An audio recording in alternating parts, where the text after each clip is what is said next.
여러분 안녕하십니까? OBS 생방송 고성국의 토론합시다. 고성국입니다.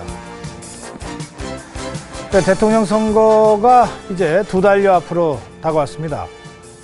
박근혜, 문재인, 안철수, 문재인, 박근혜 이 세 후보 모두 이 캠프 구성을 이제 거의 완료한 상태고요. 그런 가운데 문재인, 안철수, 문재인 두 야권 후보의 단일화 논의도 점점 속도를 내고 있는 그런 상황입니다.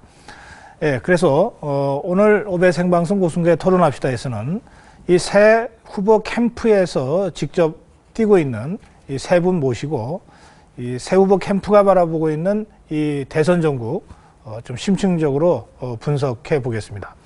또 캠프 구성이 어느 정도 완료됐기 때문에 이제 캠프 구성에 대한 평가도 좀 할 수 있을지도 모르겠습니다. 오늘 토론을 통해서 그런 이야기들이 좀 기탄 없이 나오기를 기대합니다. 오늘도 OBS 생방송 고성국의 토론합시다. 시청자 전화 열어놓고 시작하겠습니다. 의견 주실 분들은요. 032-670-6600, 032-670-6601 이 두 대의 전화로 지금부터 전화 주시기 바랍니다. 그럼 앞으로 100분 동안 함께 하실 세 분 출연자 제가 소개해 드리겠습니다.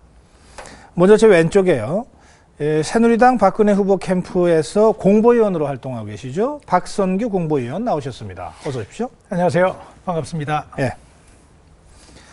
그리고 가운데 민주통합당 박용진 대변인 나오셨습니다. 어서 오십시오. 네, 반갑습니다. 박용진입니다. 네, 그리고 마지막으로 무소속 안철수 후보의 진심 캠프에서 상황팀장 맡고 계시죠. 윤태곤 팀장 나오셨습니다. 어서 오십시오. 안녕하세요. 밤늦게 출연해 주셔서 고맙습니다. 세 분 다 정말 정신없이 하루를 보내실 텐데요. 오늘 좀 늦게까지 고생하셔야 되겠습니다. 네. 저희 방송국에서 오늘 토론을 위해서 자료 화면을 먼저 준비했는데요. 같이 보시면서 토론 시작하시죠. 화면 주십시오. 추석 이후 각 캠프의 선거대책위원회 인선이 마무리 단계에 접어들면서 막바지 인사 영입에 안간힘을 쓰고 있는 모습이다. 박근혜 후보 캠프는 국민통합이라는 기조 아래 사회 각계각층의 인재를 흡수하기 위해 전력을 다하고 있다. 김종인 국민행복추진위원장, 안대희 정치쇄신특위 위원장, 한광호 국민대통합위 수석 부위원장 및 이정현 서병수 등 오랜 기간 박근혜 후보와 호흡을 맞춰온 친박계 핵심 인사들이 대선 실무를 관장하고 있다. 문재인 후보 캠프는 수평, 탕평 3대위 구성에 초점을 맞추고 있다. 계파에 의존한 여의도식 관행을 탈피하겠다는 문재인 후보의 의중에 따라 공동선거위원장 10명의 인사를 배치, 경제 분야와 2030 세대를 아우르는 탈이념적 인물을 영입했다. 안철수 후보 캠프는 정치 혁신, 융합에 맞춰 다양한 계층을 대상으로 영입 작업을 벌이고 있다. 정책 지원을 위해 윤영관 전 외교장관, 이봉주 전 통일부 차관, 재벌 저격수로 불려온 장하성 교수, 정치 분야의 김호기 교수 등이 전면에 나섰다. 이런 가운데 지난 9일 송호창 의원의 탈당과 합류를 시작으로 문재인, 안철수 후보는 본격적인 단일화 기싸움을 벌일 전망이다. 맨파워 경쟁으로 본격 가동된 대선 캠프. 빨라진 대선 시계 속 박 캠프의 필승 전략은 무엇인가? 네, 자료 화면 같이 보셨는데요. 토론은 그 마지막에 나온 그림부터 좀 시작해 보죠. 그 송호창 민주통합당 의원이 탈당을 하고 안철수 후보 캠프로 합류해서 3명의 본부장 중에 1명이 됐습니다. 박선수, 김성식, 송호창. 이 세 본부장 체제로 이제 안철수 후보 캠프도 어느 정도 좀 얼개를 짰다 이렇게 볼 수 있겠는데요. 그 송호창 의원의 탈당에 대해서 문재인 후보가 아프다 이렇게 여러 가지 뜻이 함축되어 있는 한마디를 해서 또 화제가 되곤 했습니다. 그 문제부터 좀 짚어보죠. 우선 식구가 늘었습니다. 윤태곤 팀장께서는 이 송호창 의원의 합류 어떻게 그 캠프 분위기는 어땠습니까? 제가 한 일주일 전에 어느 석간신문에 사설인지 이제 칼럼 제목을 보니까 의원 한 명 없는 캠프가 이런 제목이더라고요. 그래요. 근데 이제 의원 한 명 있는 캠프가 됐습니다. 저희로서는 감사하고 또 든든하고 그렇죠. 근데 이제 송호창 의원께서 어쨌든 친정인 민주당에서 나온 거지 않습니까? 그래서 비판의 지점이라든지 그런 것을 이제 한 몸으로 감당하고 계신데 참 감사하고 이제 좀 뭐 그 짐을 혼자 지고 있으니까 그런 마음이 있는 거죠. 그럼 문재인 후보의 그 아프다라고 하는 거 한마디가 여러 가지 뜻을 좀 시사하는 것 같은데요. 민주통합당은 분위기가 어떠세요? 일단 유감스럽죠. 왜냐하면 우리 송호창 의원은 시민운동 쪽에서 당에 결합하신 분이에요. 민주통합당이 그 창당을 할 때 내걸었었던 정치개혁, 정권교체 이 두 가지를 같이 이루자고 이야기하셨고 그래서 당의 이름으로 유권자 심판을 받아서 당선이 되셨는데 결단은 혼자 하셔서 가신 것과 관련해서 마음이 아픈 것도 있겠고 여러 가지 유감스러운 점도 있는 거죠. 궁금한 건 안철수 후보 캠프는 이렇게 이 단일화와 관련해서 김호기 교수의 말씀이 있고 금태섭 변호사의 말씀이 있습니다.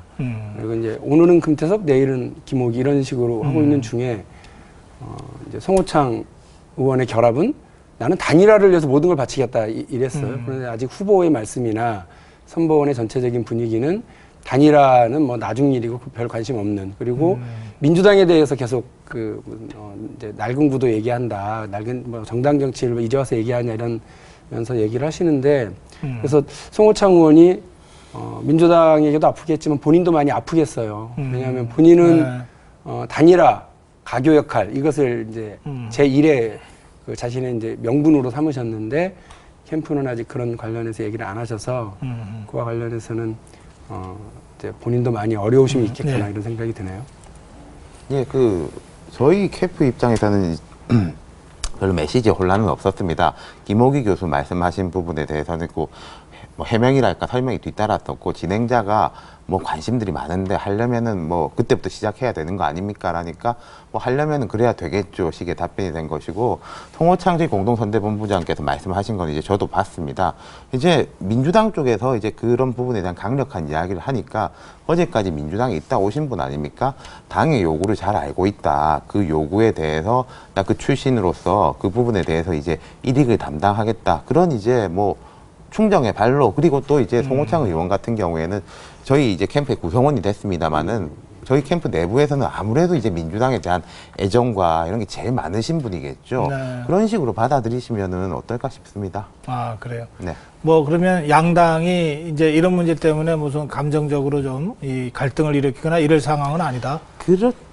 뭐 이제 민주당 입장에서는 좀 섭섭함도 있으시고 그럴 것도 압니다만은 저희 이제 의원 한 명 없는 캠프에서 한 명 있는 캠프 됐으니까 이제 뭐 그런 부분은 또 이제 너그럽게 원내 진출 네, 축하드립니다. 생각하실 줄 압니다. 뭐 괜히 이제 저희 뭐 후보나 아마 민주당도 그럴 것으로 아는데 괜히 이제 신경전 버리고 또 이제 어떻게 보면은 바깥에서 민주당하고 이제 안철수 캠프 사이가 조금 멀어지기를 또 이렇게 가기를 바라는 분들도 있는 거 아니겠습니까? 아, 새누리당 얘기. 아니, 꼭 뭐 새누리당이라기보다는 이제 뭐 그런 점도 있으니까 저희 지지자들이나 각 이제 이 당과 이제 안철수 캠프, 진신 캠프의 구성원들이 그런 부분에 다 전략적으로 사고할 것 같아요. 한 말씀 하셔야 되겠네요. 글쎄 말이에요. 멀어지기를 바란다. 윤태근 팀장은 의원 한 명도 없던 정당이 한 명을 가지게 돼서 반갑다 하셨고, 우리 박용진 대변인은 문재인 후보께서 아프다고 말씀하셨죠. 저희는 안쓰럽게 쳐다보고 있습니다. 이 현상이야말로 지금 한국 정치가 안고 있는 문제를 그대로 좀 보여주는 상징적인 모습 아닌가. 스틸 사진 한 컷으로 얘기하면은, 안철수 후보 국민적인 여망을 안고 지금 후보로 등장을 했습니다. 어떤 여망이냐면은 기존의 잘못된 정치 관행, 낡은 정당 구조의 정치를 바꿔달라 하는 그 여망을 가지고 들어오셨어요. 거기에 대해서 민주당 입장에서는 그런 안철수 후보와 같이 할 수 있다는 입장을 거듭 표명해 오시고, 그죠? 저희들이 볼 때는 그런 거예요. 두 후보 사이에, 두 진영 사이에 같이 갈 수 있는 강한 골이 별로 없어 보여요. 딱 하나 보입니다. 박근혜 후보를 우리가 이겨야 되겠다. 근데 지금 진행되고 있는 일들이, 지금 이제 우리 윤 팀장도 얘기했지만 한 사람 준 거 너무 서운하게 생각하지 마라. 원내 진출 좀 그냥 축하하는 입장이다, 이런 입장인데, 저희가 볼 때는 지금 진행되고 있는 이 일이야말로 우리 정치가 극복해야 될 모습을 그대로 다시 한번 답습하는 것 아닌가 그런 생각이 좀 드는 겁니다. 예. 글쎄요, 뭐 일단 안철수 후보와 민주당 사이에 그 공통 분모가 박근혜 후보를 이기는 거 하나냐, 그 부분에서는 조금 결을 달리 하는데요.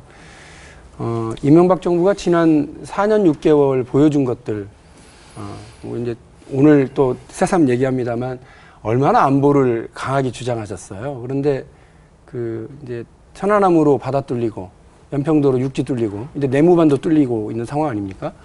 그러니까 이른바 보통 보수 정부 그러면 보수 정당 그러면 뭐 국가안보와 관련해서는 대단히 이제 강력한 능력을 보여주는 게 대부분이었는데 이제 우리나라는 남북이 대치하고 있는 상황에서 북을 관리하지도 못하고 방어하지도 못하는 상황까지 몰린 거거든요. 그러면 우리 국민들의 열망은 안보도 못하고 경제도 제대로 못하는 정부가 연장되기를 바라는 게 아니라 정권 교체를 통해서 새로운 희망을 만들어주기를 바라는 것이 가장 큽니다. 네. 물론 그것을 그동안 보여왔던 지지부진한 정당들과 정치 세력들이 좀 쇄신하는 이런 과정에서 함께하기를 더욱 바라시겠죠. 그렇기 때문에 단순히 박근혜 후보를 이제 이겨야 되겠다라고 하는 대선에서의 무슨 게임에 임하는 사람의 자세가 아니라 지난 4년 6개월에 대한 평가인 거죠. 그래서 이번 대통령 선거는 지난 4년 6개월의 연장이냐 아니면 이것을 바꾸는 새로운 출발점을 만들 것이냐 여기에 있기 때문에 그 만일에 안철수 후보와 문재인 후보 간의 어떤 단일화라고 하는 것은 두 세력 간의 무슨 그 어떤 정략적인 이런 무슨 흐름이 아니라 네. 국민적 열망을 받아들이는 시대적 과제를 실현하는 과정이 있다고 봐야죠. 네, 지금 박용진 대변인 말씀하신 그 대목, 그러니까 네. 이명박 정부에 대한 심판적 성격, 이걸 최근에 안철수 후보도 부쩍 좀 강조하는 것 같더라고요. 그런 이야기를 했죠. 이제 대선이라는 게 항상 두 가지 의미 아니겠습니까? 미래에 대한 비전을 보여주는 것과 현 정권에 대한 이제 평가죠. 어느 나라나 마찬가지인데 현 정권 이야기는 제가 박용진 대변인한테 약간 이제 뭐 동의하는 지점인데 이번에 세 가지 사건이 있었습니다. 구미, 불산 이제 유출 사건에서 안철수 후보가 현장에서 이런 정부가 이제 무슨 소용이 있냐 좀 톤이 높았습니다. 그리고 또 군부대에 이제 철조망을 북한군이 넘어와서 아무도 발견을 못하고 내무반 문을 두드렸습니다. 귀순을 하겠다고 내무반에서 아무도 안 나왔습니다. 옆 내무반을 두드려가지고 들어갔거든요. 민생과 국방, 양대축이 이렇게 무너지고 있는 것이고 이 부분에 대해서 그게 국민들이 바라신 게 이거지 않습니까? 정권 교체하고 정치 쇄신. 저희가 생각할 때는 정치 쇄신과 정권 교체가 두 축이 이제 서로 이제 엮여진다는 거죠. 정치 쇄신에 통한 정권 교체. 또 이제 뭐 민주당에서는 정권 교체를 약간 앞서서 말씀을 하시는데 그런 게 이제 연결돼 있는 것이고 그러면 이제 박근혜 후보, 지금 박성규 공보위원께서가 이명박 정부 청와대에서 이제 대변을 하셨고 문화부 차관을 거쳐가지고 오시지 않습니까? 또 박근혜 후보께서 뭐 굳이 예전처럼 현 정부 이제 대통령에 대해서 차별화를 하지 않겠다, 뭐 탈당 같은 거를 밀어내고 하지 않겠다. 저는 이제 그 자세는 훌륭하게 제가 그렇게 평가한다는 게 뭐 감히 평가라는 말 쓰기가 그런데 참 좋게 받아들이고 있거든요. 그 짐을 이제 같이 지겠다는 자세시니까 여기에 당당하게 맞서시면 되는 것이지 뭐 민주당 의원 한 분이 저희한테 왔다고 해서 이게 정치의 현실을 보여주는 거다. 지금 국민들이 보는 정치의 현실은 불산 사태하고 군부대 사고 이걸로서 보고 있는 게 아닌가. 의원 한 명이 이제 뭐 오고 가신 거에 대한 비판의 지점은 있겠지만은 과연 이제 질과 양에서 어떤 걸 더 크게 봐야 될 것인가 하는 거죠. 자, 제가 좀 답을 좀 드려야 될 것 같아요. 우리 두 분 모두 다 정말로 제가 보기에는 아주 작은 부분을 가지고 크게 일반화시키는 일반화의 오류를 좀 범하고 있는 것 같아요. 왜냐하면은 우리 휴전선 155마일입니다. 네. 그리고 그렇죠. 북한 군 한 사람 넘어왔어요. 넘어왔는데 우리 군이 경계태세 잘못됐죠. 그거 뭐 얘기할 이유가 없습니다. 그러나 그 하나의 문제를 가지고 안보 태세가 전부 잘못됐고 국방이 전혀 구멍이 뚫렸다고 얘기하는 일반화시키는 건 좀 무리라고 생각을 하고 제가 조금 얘기를 할게요. 제가 얘기를 할게요. 대통령의 입장에서는 작은 문제가 있더라도 얘기를 당연히 하죠. 왜? 경계를 잡기 위해서. 그러나 국민의 입장에서 그래서 우리가 너무 불안한가요? 지금 우리 국민이 그런 문제 때문에 안보의 위협 때문에 그런 문제 때문에 지금 굉장히 좀 힘들어하고 있나요? 자, 불산사고 얘기를 하셨어요. 불산사고 얘기를 하셨는데 그래 우리가 CCTV 봤어요. 봤더니 안전조작 잘못한 거예요. 그죠? 인부가 하나의 밸브를 열고 하나는 닫아놓고 해야 하는데 두 개를 동시에 열고 작업을 빨리 하려고 하다가 벌어진 어처구니 없는 인재 사고였다는 게 확인이 됐어요. 자, 이런 문제를 어떻게 정권의 문제를 연결시키는지 제가 궁금한 것도 하나 좀 제가 좀 하나 좀 말씀을 좀 드릴게요. 제가 드리는 말씀은 바로 그거예요. 당연히 뭐 야당의 입장에서는 정권 심판론 하죠. 아주 뭐 부정하고 싶은 생각 없습니다. 지난 정권에 대해서, 지난 정부에 대해서 이러저러한 문제에 대해서 우리가 주장을 할 수 있다, 이렇게 얘기할 수 있어요. 그러나 그런 문제와 지금 각기 다른 생각을 가진 후보, 양 진영입니다. 안철수 후보 어떻게 등장하셨죠? 정치 관행 바로 잡겠다고, 낡은 정치 관행. 그리고 지금도 민주당에 대해서는 오늘도 아마 그 논쟁이 좀 벌어진 걸로 압니다. 민주당이 단일화 얘기하지 말고, 지금 정당 후보론 얘기하지 말고 민주당부터 어떻게 좀 쇄신할 생각하고 나와라. 지금 단일화 얘기하기 전에 그것이 먼저가 되는데 그거 아니지 않나. 안철수 후보에 서 있는 지점은 명백합니다. 지금의 정치 구조, 정당 구조가 잘못됐다는 겁니다. 그런데 그런 것 없이 지금 단일화에 대한 얘기가 진행되고 있어요. 저는 이렇게 생각을 해요. 단일화라고 하면 정치적인 지향점이 같거나, 아니면은 정책의 방향이 같거나, 아니면 구성원들 사이에 동질성을 가지고 한 가지 목표로 나갈 수 있거나, 뭐 비슷한 것들이 있어야 돼요. 지금 안철수 후보가 얘기하고 있는 거 보면 저는 우리 박근혜 후보하고 단일화를 해도 괜찮을 것 같아요. 배제할 이유가 없다고 생각을 해요. 거기까지 하고 반론 듣고 또 계속하죠. 저는 그 박성규 공보위원께서 조금 여권 전체가 그러신지 모르겠는데 현실 인식이 좀 심각한 거를 좀 덜 심각하게 보시는 거 아닌가. 불산 사태 같은 경우에도요, 인부 한 명의 밸브 조작은 맞습니다. 그런데 더 문제는 구미시라든지 소방당국이 뭐가 문제인지도 몰랐고, 그 화학물질 같은 경우에는요, 물로 그냥 씻어내면은 이제 화학적 화상을 입게 됩니다. 물로 소방차가 와서 다 씻어냈어요. 그리고 주민들이 대피해야 될지 안 대피해야 될지 모르는데 하루는 피나에 갔다가 그 다음날은 들어왔습니다. 환경부 장관 열흘 만에 거기에 와가지고 이제 처리를 하겠다라고 말했습니다. 그게 문제라는 거죠.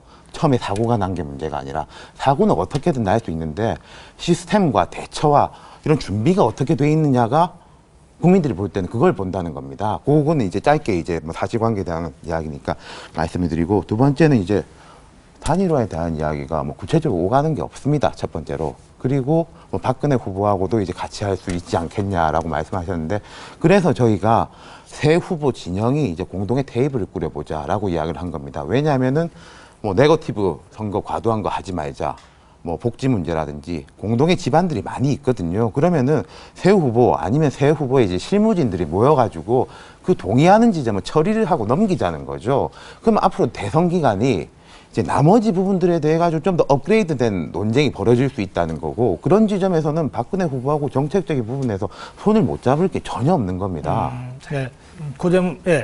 그 문재인 후보가 경제민주화 관련해서도 3자 회동을 오늘인가 제안했었죠? 어저께인가요? 그 아까 이제 우리 박성규 공보위원 하신 말씀을 잠깐 제가 그러세요. 받아야 되겠는데요.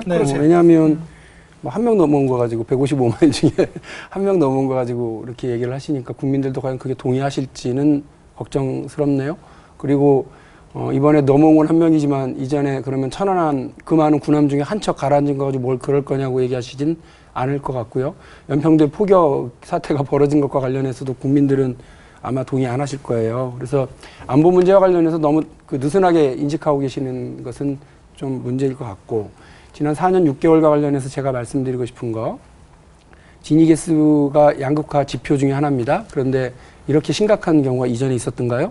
그리고 여전히 우리 사회는 OECD에서 최강의 자살률 1위의 국가입니다. 1년에 무려 15,000명이 자살을 합니다.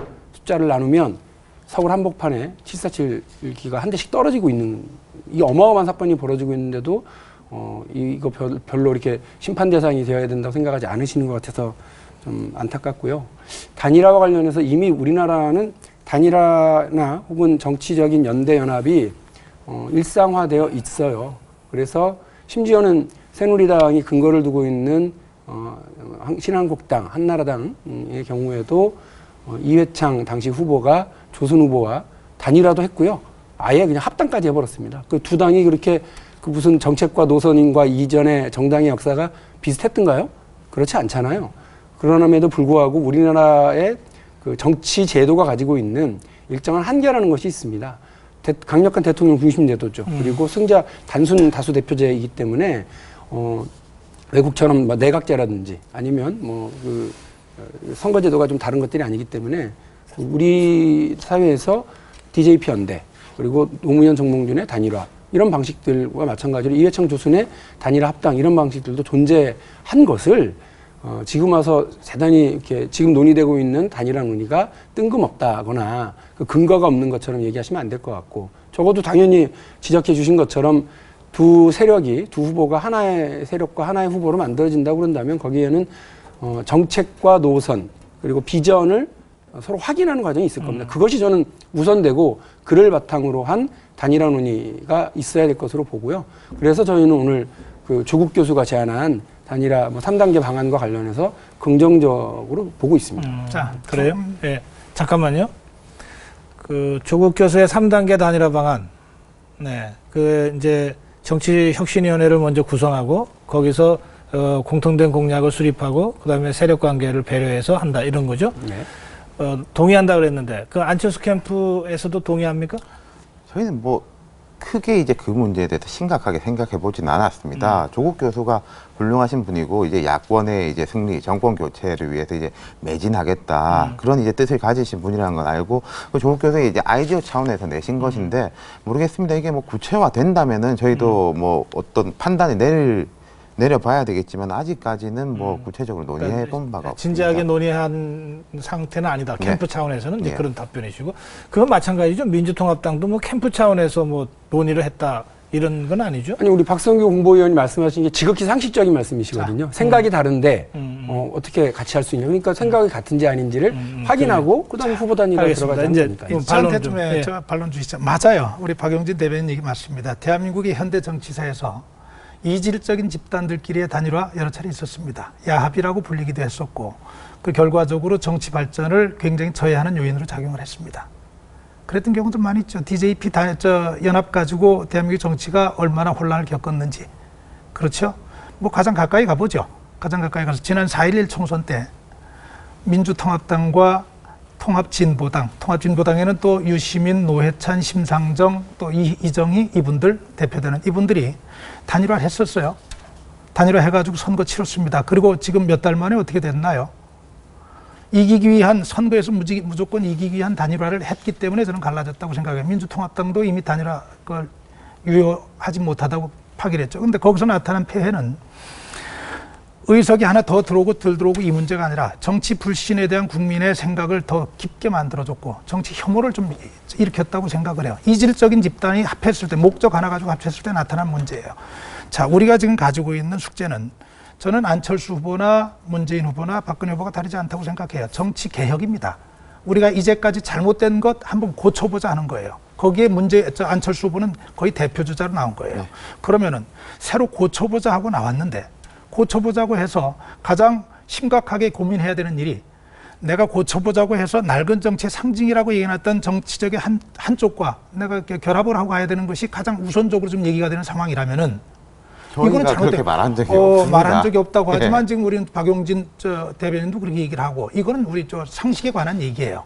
자, 얘기 좀만 사실관계를 좀 확인하고 제가 다시 저희가 말한 적은 없죠. 다 아시지만 그리고 그런데 이 국민적인 요구가 높은 것도 사실이고 뭐 사실관계를 보자면은 이 정도인 것 같습니다. 그렇죠. 예. 네, 그럼 거기까지로 이제 접고 갈게요. 네. 그렇습니다. 단일화에 대한 얘기들이 참 나오고 있어요. 그 부분에 있어서 안철수 후보도 오늘 뭐라고 얘기하냐면은 민주당이 우선 정당으로서의 개혁을 하고 국민이 납득할 만한 수준으로 얘기가 될 때 단일화 얘기는 할 수 있다는 얘기를 합니다. 저는 이렇게 얘기를 해요. 지금 제가 볼 때는 새로운 정치를 구현하겠다고 나와 있는 안철수 후보의 입장에서는 낡은 정치, 안철수 후보가 보고 있는 현재 기성정치 구조가 낡았다고 한다면 여기하고는 사실은 어떤 극복의 대상이 손을 잡아야 대상은 아니라고 생각을 해요. 그래서 저는 단일화라는 표현을 사실은 맞지 않다고 생각합니다. 이것은 뭐냐면은 국민의 입장에서 보면은 기만적인 일방사태가 될 것이고 어떻게 보면 야합이 되겠죠. 그래서 이 부분에 대한 검토는 분명히 있어야 된다는 생각을 하고요. 또 한 가지, 아까 우리 박용진 대변인 얘기했기 때문에 한마디로 하고 갈게요. 그래요. 철책 뚫린 거 그거 별거 아니라고 생각하는 당신의 의식이 너무 아니라고 생각하는 것 같다. 분명하게 말씀드릴게요. 잘못된 겁니다. 그거 누구도 옳다고 얘기 안 해요. 철책 뚫린 거. 그러나 그 155마일 휴전선 전체에서 일어나는 일들 가운데 마치 우리가 자동차가 수도 없이 돌아다닙니다. 대한민국 도로 곳곳에. 어처구니없는 사고도 많이 나요. 그리고 어처구니없는 사고뿐만이 아니라 정말로 운전하는 사람들이 가지고 있는 여러 가지 문제들도 있어요. 도로의 여건도 있고 군데군데 있을 수 있는 문제들이 있어요. 그런 문제들은 극복해야 될 사안이지 그런 문제가 전체를 대표할 수는 없다는 사안이에요. 네. 안보 문제와 관련해 가지고 제가 더 좀 말씀드리고 싶은 거는 그렇게 안보를 강조하는 민주당의 입장에서는 우리 어제 오늘 지금 계속 나오고 있는 NLL 문제가 있어요. 북방 한계선에 관련된 문제. 자, 북방 한계선 근처에서 지금 박용진 의원이 대변인 얘기한 천안함 사태도 사건도 일어났고 거기다가 1999년에 1차 연평해전이 일어났고 2002년에 2차 연평해전이 일어났어요. 이른바 국민의 정부 그리고 지금 그때부터 이어져 내려오는 이 사건들에 NLL이라고 하는 그 지점에서 현대 6.25 이후에 가장 치열했던 남북 간의 교전이 벌어지는 겁니다. 그런데 그 NLL 손상을 북한과 이건 협상의 대상이 될 수 있다고 얘기한다거나 아니면은 NLL은 아이들이 땅 따먹기를 할 때 그 금을 그어놓고 여기는 네 땅, 여기는 내 땅이기 때문에 와서는 안 된다 이렇게 얘기한 것과 비슷하다고 얘기했던 그 노무현 대통령이 그렇게 말씀하셨었죠. 바로 얘기 좀 해야 되고 제가 하고 이제 제가 이 얘기를 할게요. 안보의 문제가 그렇다는 거예요. 네, 그래서 전선을 확 이제 넓히셔가지고요. 네, 박영진 대변인부터 말씀하시죠. 낡은 정치분이에요. 그 말씀하신 표현, 그 철책선에 그 한 명 넘어온 건 여러 교통사고가 벌어지는 것과 비슷하다라고 하는 말씀은 박근혜 후보도 동의하실까요? 오해가 있습니다. 그러니까 박근혜 후보는 동의 안 하시나요? 아니죠. 이건 논리에 비약을 하시지 말라는 거예요. 우리가 예를 들자면 하고 말씀드린 거예요. 마치 저 GOP에서 군대 생활했어요. 아니, 그러니까 뭐 그런 말씀을 드리려고 제가 말씀을 드리려고 하는 건데 질문을 간단하게 드린 거예요. 그러니까 질문을 간단하게 드린 거예요. 네, 그러세요. 그 표현에 박근혜 후보는 동의하시겠느냐고요. 이 표현 자체에 부동의의 여부가 아니라고 생각해요. 동의 안 하실 것 같은데요. 네, 일단 두 번째요. 두 번째 간단히 또 질문 드릴게요. 땅 따먹기 했다. 이 표현은 어디서 들으신 거예요? 노무현 대통령께서 보셨어요? 2006년 11월 달에 하신 것이 기록이 있어요. 보셨어요? 기록이 있다니까. 아니, 그러니까 보셨냐고 여쭤봤어요. 기사를 봤죠. 그 기사는 누구 입에서 나온 거죠? 정문원. 글쎄요. 정문원 의원 아닌가요? 글쎄요가 아니라? 아닙니다. 아, 정문원 의원이 아니에요? 그럼요. 그럼 다른 사람이 또 봤어요? 그럼요. 대통령 기록 관리에 대한 법률을 아시죠? 알고 있죠. 1급 비밀로 되어 있으면 그건 이명박 대통령과 한 3-4명 정도만 볼 수 있는 권한이 있어요. 누굴까요? 그 중에? 자, 공개적으로 하신 말씀입니다. 문제는요. 자, 제가 뭐 요 부분과 관련해서 간략하게 얘기를 해볼게요. 일단 아까 하신 말씀과 관련해서 한 가지 싹 떠오르는 게 있는데 그건 좀 짚고 가죠. 단일화 관련해서 뭐 정치 불신, 정치 혐오, 이질적 집단 간의 야합 이것을 최대 우리 국민들의 머릿속에 지긋지긋하게 남아있는 건 아마 민정당, 그다음에 공화당, 민주당이 합당했던 3당 야합이죠. 예. 거기로부터 내려오는 게 지금 새누리당이에요. 근데 그와 관련해서 마치 그런 과거와 기억은 전혀 없이 얘기하시는 것 같아서 제가 기억을 좀 되살려 드리고요. 이 되게 큰 문제가 오늘 다시 이제 정문원 의원의 말에 의해서 확인이 된 게 있는데 처음에는 이게 비밀 단독회담 기록이다 이렇게 얘기를 했어요. 그래서 마치 불법적이고 음모적으로 뒷거래가 있었고 북에 무려 100조라고 표현을 하던데요. 100조를 퍼주게 하려고 했던 것이 그 영토를 포기하려고 했던 것이 드러났다 이런 식이었습니다. 그런데 어저께 이재정 전 통일부 장관을 비롯해서 그 당시 공식 수행원 3인이 기자회견과 기자 간담회를 통해서 사실 확인을 해줬어요. 양 정상이 만나서 비밀 단독회담할 시간은 그럴 시간이 전혀 없었고 사실 자체가 존재하지 않는다. 네. 그러니까 오늘 정문원 의원이 뭐라고 그러냐면 어제 이재정 장관이 얘기했던 양측 수반 간에 정상 간에 있었던 회담 내용을 얘기하는 거였다. 그렇게 얘기를 해요.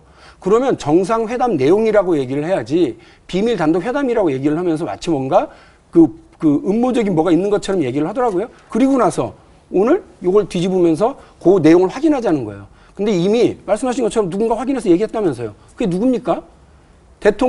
현행 법규에 의하면 이거를 공개하지 않게 되어 있습니다. 그것은 우리나라랑 스리랑카 정상이랑 얘기를 하든 우리나라랑 미국 대통령과 이야기를 하든 간에 양국 합의에 의해서 혹은 법률에 의해서 외교상 안보상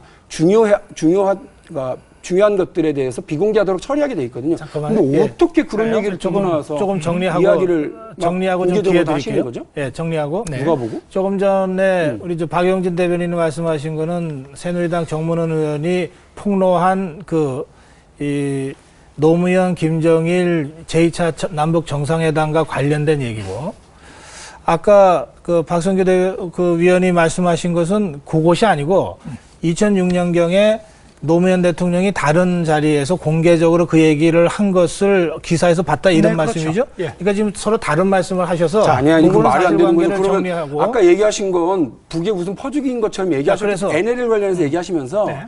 북의 무슨 퍼주기라는 것처럼 자, 제가 얘기 드릴게요. 지금 얘기하는 그걸 제가 얘기 다시 얘기하시는 한번 거예요. 어떤 말씀이신지 좀 듣고. 6월 16일, 2006년 6월 16일 노무현 대통령이 계룡대 강연을 하면서 군 장성들 모아놓고 한 얘기예요. NLL 문제를 해결하기 위해서 합리적인 공존 방안을 모색해야 할 필요가 있다. 북한과 네. 협상할 필요도 있다. NLL 문제에 대해서. 자, 그러면 보세요. 예. 지극히 맞는 말이라 생각하시는 거죠? 그럼요. 예, 그러면 뭐 저희가 더 드릴 말씀 없어요. 아니, 자, 그게 그리고 대통령이 공개적으로 국민들 앞에서 이런 의견을 제출하고 나라의 국론을 모아나가기 위해서 얘기하는 것이 자, 뭐가 문제예요? 제가 말씀드리는 지금 거예요. 문제가 되고 있는 건 새누리당에서 2007년 정상회담 때 노무현, 김정일 지금 두 자, 정상 보세요. 간에 무슨 비밀 뒷거래가 있었던 것처럼 얘기하고 있는 것이 문제가 되고 있는 거예요. 자, 지금 이제 새누리당이, 자, 잠시만요. 예. 새누리당이 지금 만들어 놓은 무슨 조사특위가 하려고 하는 게 계룡대 발언과 자, 관련된 보세요. 게 아니잖아요. 지금 고성국 사회자께서 지적을 잘해 주셨는데 두 가지를 지금 혼동하고 계세요. 아니, 새누리당이 정문원 의원이 그러니까 얘기한 거하고 제가 얘기한 거 다른 거예요. 그다음에 아니, 다시 그러니까요. 자, 다시 보세요. 기회를 드릴게요. 예. 예, 먼저 쭉. 제가 설명하는 거예요. 어떻게 알았냐고 저한테 물어보시는 거예요. 이건 비밀 사안이 아니라는 거예요. 예, 올해 예. 계룡대에서 노 대통령이 공개적으로 한 얘기를 한 거예요. 예. 자, 2006년 10월 11일 NLL을 영토선이라고 하는 것은 국민을 오도하는 것이라고 노무현 대통령이 얘기합니다. 자, 10월 17일 그런 문제에 대해서 김장수 국방부 장관이 국정감사장에서 국방부 장관의 입장은 뭐냐? 대통령은 이렇게 얘기하는데 김장수 장관 당시 얘기합니다. NLL은 끝까지 지켜야 할 해상 경계선이다. 그렇게 얘기합니다. 그해 11월에 노무현 대통령은 NLL은 괜히 어릴 적 땅 따먹게 할 때 땅에 줄 그어놓고 내 땅 하는 것 같다.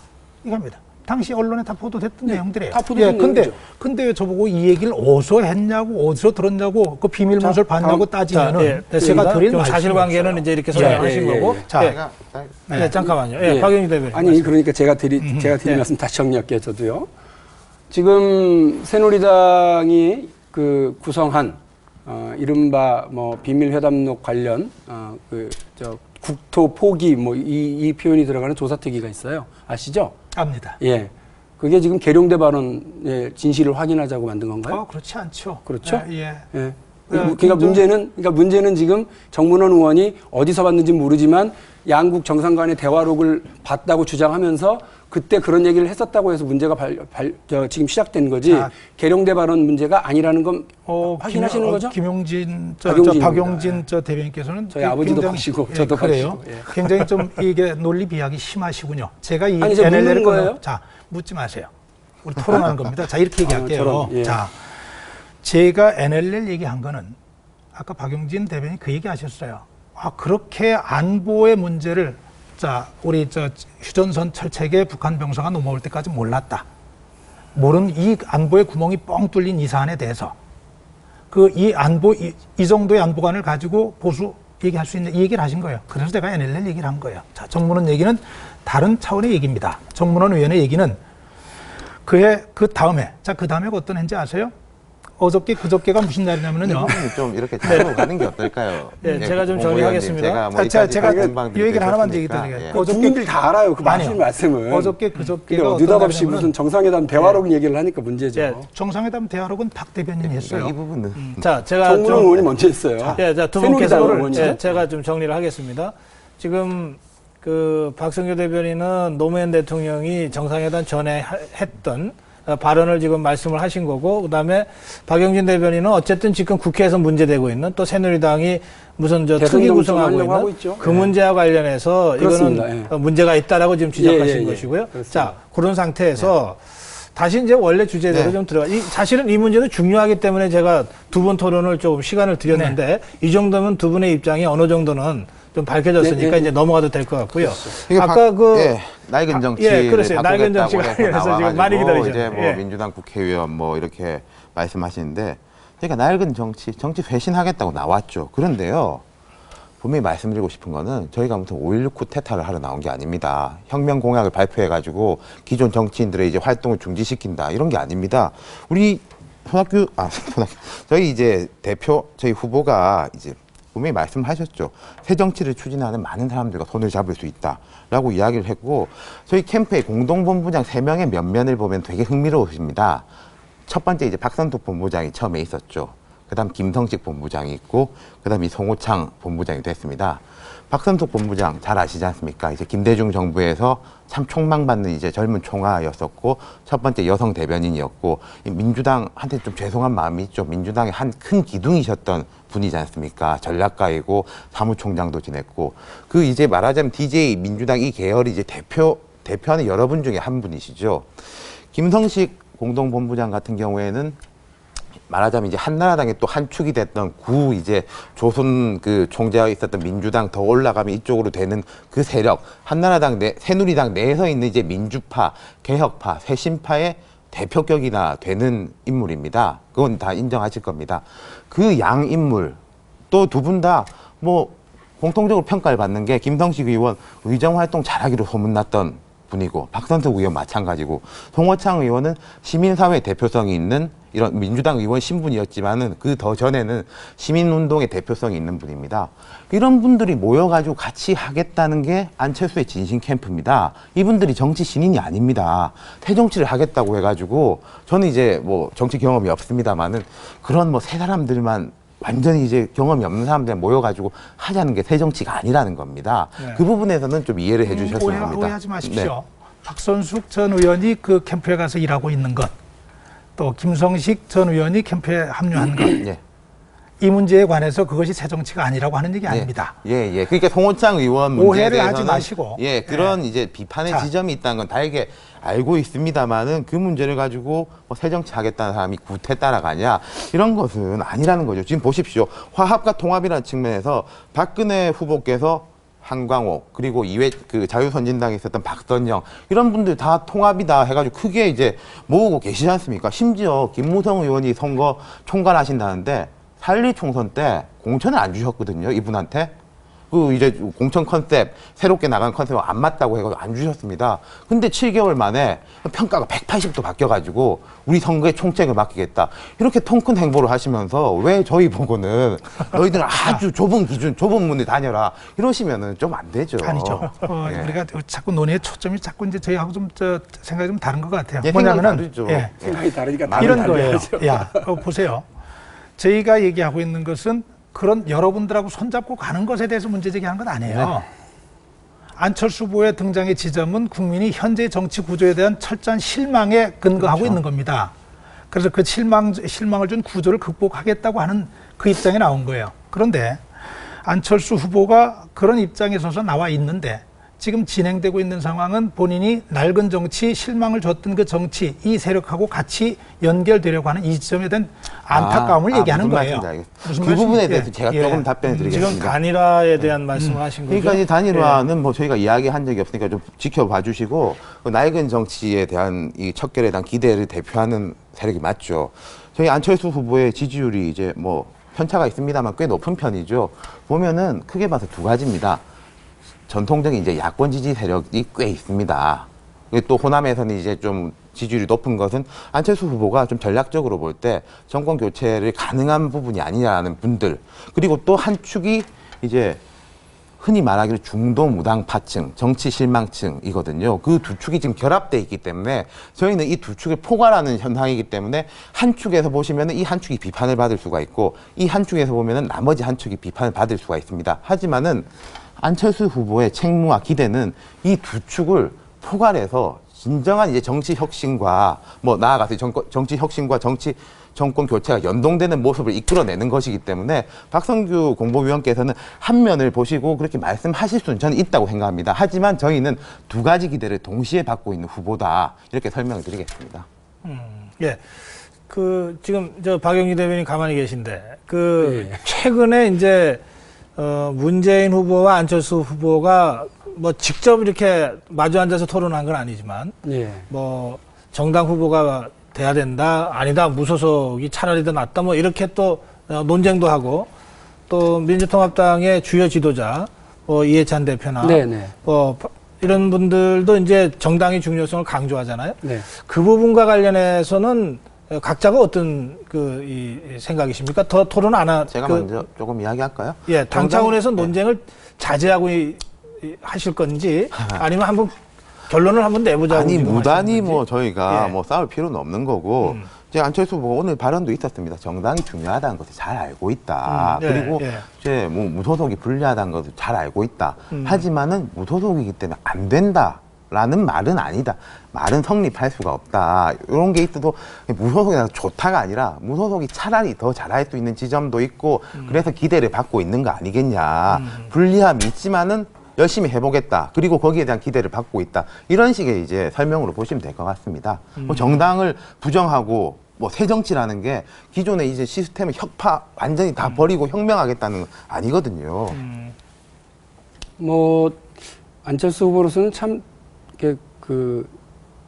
어떻게 보면 처지가 좀 궁색한 수도 있어요. 왜냐하면 정치 혁신의 핵심은 사실은 정당이 자기 역할을 제대로 하는 거거든요.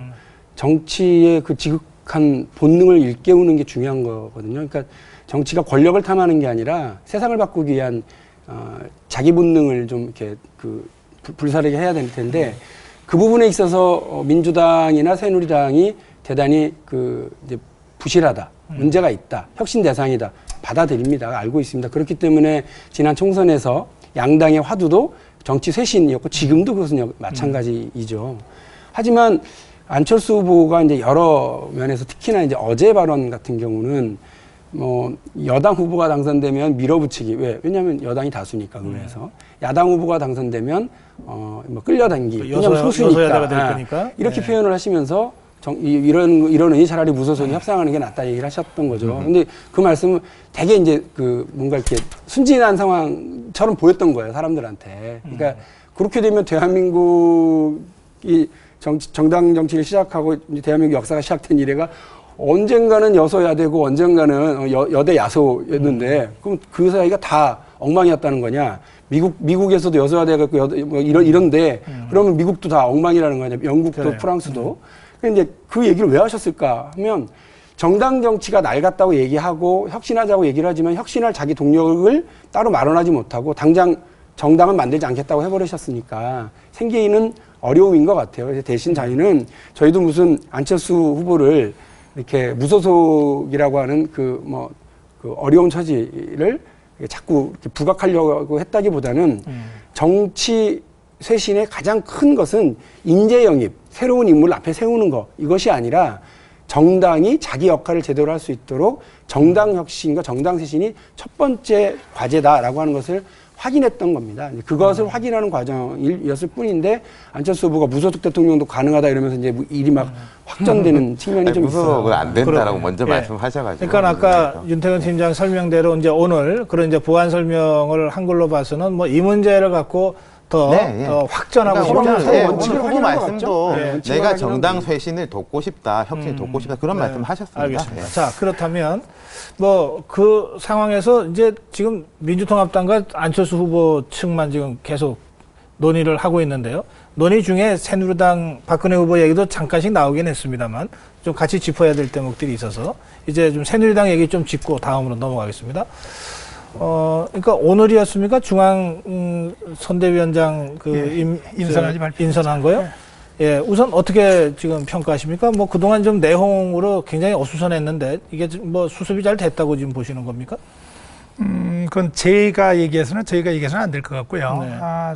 인선안에 대해서 바깥에서 지켜보시는 분들 그리고 또 언론에서 고심의 흔적이 보인다 이렇게 좀 얘기를 하시더군요. 네. 특별히 이제 김용준 전 헌법재판소 소장 이분 많이들 아시죠? 소아마비라는 이 신체적인 장애를 딛고 30년 법조 생활을 통해서 대법관 헌법재판소장까지 지냈고 또 대단히 소신 있는 판결로 굉장히 좀 평가를 좀 받았던 분입니다. 이분이 어떤 일이 있었냐면 1963년에는 말이죠. 박정희 소장의 대통령 출마는 안 된다 하는 글을 송효찬 전 육군참모총장이 글을 씁니다. 그걸로 송효찬 육군참모총장이 구속이 돼요. 네. 구속 적부심의 심사를 바로 이분이 맡았었습니다. 구속 적부심에서 그 송효찬 전 육군참모총장을 석방을 하죠. 그래서 네. 굉장히 용기를 보여줬다는, 사법부의 용기를 보여줬다는 평가를 받습니다.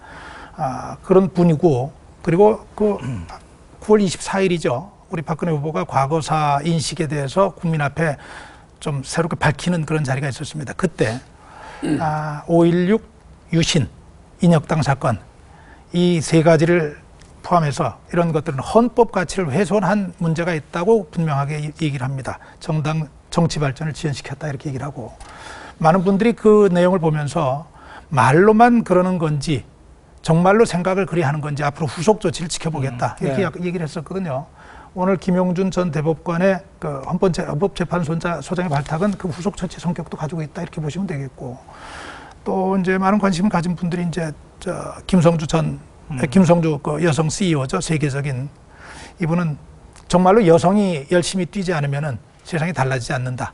그 여장 더 열심히 일해야 하고 군대도 가야 된다. 이렇게 이제 주장하는 이분을 발탁한 거에 대해서도 굉장히 좀 의외였지만 상당히 좀 의미 있는 발탁이었다. 이렇게 좀 얘기를 해주시는 것 같습니다. 그리고 이제 특별히 뭐 강조가 된 게 국민대통합위원회입니다. 국민대통합위원회 이른바 진보 쪽에 있었던 많은 인사들 같이 포함을 많이 시켰고요. 많이 됐고, 그리고 각기 다양한 분야에 있는 분들이 많이 들어왔고, 또 이제 특별히 또 제가 강조하고 싶은 거는 공약위원회라는 걸 뒀습니다. 공약위원회에서 공약위원회 제 위원장을 이제 박근혜 후보가 직접 맡죠. 이 얘기는 뭐냐면은 여든 야든 대한민국에서 정치에 관심을 가지고 있는 사람들은 대체로 박근혜 후보가 약속은 참 잘 지키는 분이다 이런 평가를 하는데, 대선 과정에서 내놓는 약속을 책임지고 끝까지 지키겠다는 그런 약속을 국민 앞에 좀 천명한 그런 것이다. 이런 여러 가지를 평가를 해주고 있는 것 같습니다. 예, 자체 평가하기가 좀 그렇다고 하시면서도 다 하셨어요.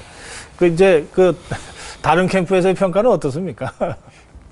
주로 다른 경쟁 상대 캠프 인선에 대해서 크게 얘기들은 안 하는 게 이제 그게 또 나름 미덕인데. 그래요. 그래서 잘 하시길 기대하고요. 이제 다만 저희가 오늘 짚었던 건 이제 두 가지 정도인데, 하나는 그 경제민주화를 오늘 정치쇄신과 국민통합과 함께 같이 놓으셨어요. 이제 앞서서 인선 발표 전에 발언하시면서. 근데 이제 네 분의 공동선대위원장들 중에서 이제 두 분이 재벌가 출신이시고, 이분들이 기업을 운영하시면서 큰 기업들을 운영하시면서 경제민주화와 이제 어떤 것들을 보여주신 적이 있는지. 그 재벌가 출신이 정몽준 위원장님하고 김성주 이 김성주 위원장도 자수성가형 CEO이기도 맞습니다만 출신은 가족은 그렇죠. 그렇군요. 그래서 이제 그런 것에 대해서 잠깐 이제 뭐 비판적 코멘트를 하나 둔 거 하고, 박근혜 후보도 박근혜, 공약위원장도 박근혜, 국민대통합위원장도 박근혜, 게다가 선거총괄도 원조친 박근혜, 이제 김무성 전 의원이 이렇게 하시면서 너무 다 혼자 하시는 이런 좀 외로운 고군분투형 아닌가 이런 부분에 대해서는 저희가 비판적 코멘트를 달아놓고 있습니다만, 잘 화합형으로 잘 운영하시기를 기대하겠습니다. 저는 이번에 그 구성 과정에서 역시 박근혜다. 박근혜의 이제 정치적 파워 이런 게 좀 증명이 된 것 같습니다. 뭐냐면은 이제 안대희 위원장, 그 정치쇄신위원회 위원장이죠. 안대희 위원장이 이제 한광욱 전 비서실장 중용하면은 난 나간다. 그리고 김종인 예측하면 정확하게 김종인 박사께서는 이제 이한구 원내대표가 그대로 있으면은 난 못한다, 나간다. 뭐 어디 신문 기사를 보니까 안대희 위원장께서는 짐을 막 싸고 있는데 서병수 사무총장이 가서 이제 말려서 이제 뭐 주저앉으셨다라는 말도 하는데, 어쨌든 이분들을 이 카테고리 안에 이제 아우르셨습니다. 그게 참 박근혜 대표의 카리스마가 아니면은, 박근혜 후보의 카리스마가 아니면은 참 보통의 이런 상식이라든지 정치적 관행을 보면 어려운데, 이제 끌어는 않으셨으니까 이분들이 어떻게 좀 과연 시너지 효과를 내는지 저는 아주 좀 유심히 흥미롭게 지켜보고 싶습니다. 좋게 평가해 주셔서 감사합니다. 둘 다.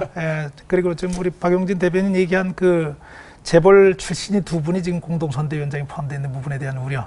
저한테도 문자로 날아왔더군요. 그런 논평 자체가. 이렇게 대변인 논평을 서로 주고받는 거예요. 저한테 특별히 보내줍니다. 그렇게 봐줬으면 좋겠어요. 지금 정말로 다행스럽게도 세 후보 모두 경제 문제와 민주화에 대해서는 이견이 없는 것 같습니다. 그렇죠. 네, 경제적인 강자가 약자를 배려하고 힘 있는 사람들이 힘 없는 사람들에게 힘을 좀 덜어주고 이 부분에 있어서는 큰 무리가 없는 건데 공통점은 뭐냐면은 가진 사람들이 자기 거 포기해야 된다는 거죠. 그죠? 그 지점에 우리 두 분도 가진 사람의 입장일 수 있을 거예요. 그분들이 들어가면서 훨씬 더 현실적인 이야기도 같이 논의가 될 수 있을 거라고 생각을 하고요. 이 부분과 관련해서는 지금 뭐 많은 논의가 있었지만은 김종인 국민행복추진위원장입니다. 그 경제민주화 관련돼 가지고는 조만간 그 모양을 좀 낼 수 있을 거라고 생각을 합니다. 입법 추진도 하신다고 그러니까 네. 지켜보겠습니다. 근데 아까 박영지 대변인 이제 한 두어 가지 가볍게 짚는다고 했지만 뭐 결국은 박근혜 후보 혼자 다 하는 것 아니냐 이제 이런 이제 비판을 하신 것 같아요. 그리고 실제로 이번에 새누리당의 내용이 좀 사태가 좀 심각하게 보였거든요. 뭐 마주 오는 열차가 부딪혀서 누군가 한 사람은 낙마할 것처럼도 보였는데 그 박근혜 후보가 다 만나면서 다 수습을 해버리는 이런 겁니다. 일단 미봉적인 것인지 몰라도 일단 수습에 성공했는데 이 과정이 역설적으로 역시 새누리당은 박근혜가 움직이면 안 되는 게 없다. 아까 윤태곤 팀장님의 논평이 이제 그런 거 아닙니까? 그래서 이번에 그 새누리당의 내홍 과정이나 수습 과정에서 나타난 박근혜 후보의 리더십의 특성이라 그럴까? 또는 위험성, 이것을 걱정하는 분들이 상당히 있습니다.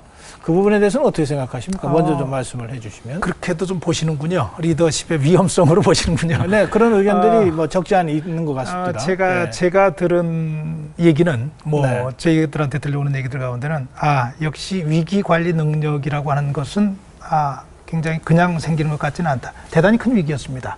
그 뭐 얘기할 것도 없고. 그리고 이번에 저희가 뼈저리게 느낀 게 있어요. 국민 통합이라는 거 정말로 쉽지 않구나.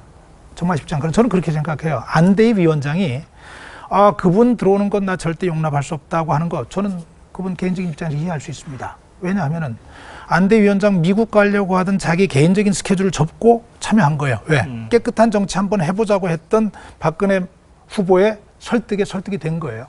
그래 들어왔는데 본인이 보니까는 그건 아닌 것 같거든요. 제기할 수 있습니다. 문제 있었다고 생각을 합니다. 그런데 우리가 얘기하는 국민 통합이라는 게 참 어렵다고 얘기한 게 통합이라고 하는 거는 저는 그렇게 생각을 해요. 과거의 화해, 과거와의 악수라고 생각을 하거든요. 어느 지점에 서 있었건 어느 방향으로 움직였었건 또는 어떤 활동을 했건 간에 그 모든 사람들까지 다 손을 잡고 가야 되는 것이 국민 대통합이고 그것이 전제가 돼야 쇄신으로 갈 수 있다고 하는 그 2단계를 보여준 거라고 생각을 하거든요. 아마 그래서 박근혜 후보도 후보로 선출되면서 가장 먼저 고 노무현 전 대통령의 묘소를 찾았던 거예요. 두 분 사이가 사실은 대통령과 야당의 대표일 때 얼마나 좀 껄끄러웠습니까? 굉장히 껄끄러웠죠. 그런 면에서 가셨던 것이고 한광욱 전 실장을 영입한 것도 한광욱 실장 개인이라기보다는 한광욱 실장으로 대표되는 국민의 정부에 그 몸담았던 분들, 그 정부에서 일했던 그 과거의 그분들하고도 같이 손잡고 갈 수 있다고 하는 것을 보여준 겁니다. 그런데 박근혜 후보가 나서서 이게 어느 순간에 수습됐다고 하는 표현도 맞을 수 있지만 박근혜 후보가 생각하는 그 통합과 쇄신의 그 두 길을 가야 된다고 하는 그 큰 측면에서 안대희 위원장은 쇄신의 측면에 방점이 있어서 그걸 너무 지나치게 생각했던 것이고 강하게 그리고 다른 부분에서는 또 통합의 측면을 강하게 생각했던 것인데 두 가지가 같이 가야 될 숙명적인 명제로서의 그 설명과 설득에 같이 이해가 된 것이다 이렇게 좀 봐주시면 좋겠습니다. 일단 오늘 발표한 인선안에서 그 네 분의 공동선대위원장님에 대해서는 대략적으로 1% 정도가 아쉬운 부분이 있지만 무난하다 이렇게들 보지만 그간에 보여줘 왔던 그 이른바 김종인 대 이한구 그다음에 안대희 대 한광옥의 이 대립각은 정확하게 말하면 그 광폭 행보를 보이시려고 해서 좌우를 다 취하시려고 했는지 모르지만 그래서 저는 이런 표현을 썼어요. 비판적으로. 새는 좌우의 날개로 날지만 그것도 아래 위로는 같이 움직여야 될 거 아닙니까? 근데 이한구 대표는 김종인 위원장이 왼쪽 날개가 위로 올라가면 아래로 내려가요? 그러니까 아래 위로 엇박자로 날아가는 새가 어떻게 앞으로 나갈 수가 있겠어요. 이게 무슨 말이냐면 지금 이한구 원내대표는 모두가 다 아는 재벌과 대기업 중심의 시장경제주의자입니다. 그것도 아주 강력한 시장경제주의자세요. 근데 이분과 김종인 그 위원장이 얘기하시는 정말 그 유럽에 가면 보수주의자들이 취하는 그런 정도의 경제 정책을 가져오려고 그래도 당의 입법 통로라고 할 수 있는 원내대표가 그걸 반발하니까 얼마나 답답하셨겠습니까? 근데 지금은 일정하게 서로의 호흡을 이제 조종하는 국면에 들어갔는지 모르겠지만 이것이 이제 봉합 수준으로 저희는 보기 때문에 언젠가 이게 다시 될 거예요. 그래서 여전히 원내대표이고 강력한 자신의 그 경제정책 노선을 포기했다고 얘기하신 바가 없기 때문에요. 대선 앞두고 한 60일 정도 좀 조용히 있지 뭐 이런 정도거든요. 그러면 대통령이 되고 나서 만일에 당선돼서 대통령이 되고 나서도 또 이런 얘기에서 반복될 경우에 어떻게 할 거냐. 그때는 조종하는 게 아니라 결정을 해야 되는 건데 지금 요 측면이 있고요. 저는 안대희와 한강욱의 이 대립은 크게 뭐 중요하지 않다고 봅니다. 중요한 건 측근비리예요. 그러니까 뭐 홍사덕 그리고 현영이 송영선 황영철을 이렇게 이어가는 이 그 측근비리 의혹들이 있지 않습니까? 제기된 신문상에 보도되고 있는 이 의혹들과 관련해서 그 박근혜 후보께서 명확하게 뭘 얘기하신 바도 없고 특히나 가족들과 관련된 여러 가지 의혹과 관련해서는 또한 침묵 모드시거나 두둔하고 있거든요. 그러니까 이 경우는 과거의 경력, 뭐 비리 경력 때문에 뭐 문제가 되는 정도가 아니라 지금 막 벌어지고 있는 일들, 제기되고 있는 측근들과 이제 친인척 문제와 관련해서 계속 두둔하고 침묵만 할 수 있느냐. 홍사덕 전 의원만 하더라도 진실이 밝혀지기 바란다고 하셔서 그냥 방관자적 태도이면서 감싸는 이런 스탠스를 취하셨는데 어제 검찰에서 그 돈을 줬다고 밝힌 거 아닙니까? 그 줬다는 분이 대가성이 없었다 하더라도 그러니까 이제 이런 문제들이 있을 때 어떻게 할 거냐? 우리가 정말 지긋지긋하죠. 이명박 정부 때도 그렇고 이전에도 그랬고 그래. 청와대와 대통령 주변에 이 측근들이 계속해서 비리에 연루됐을 때 국민들이 얼마나 실망을 합니까?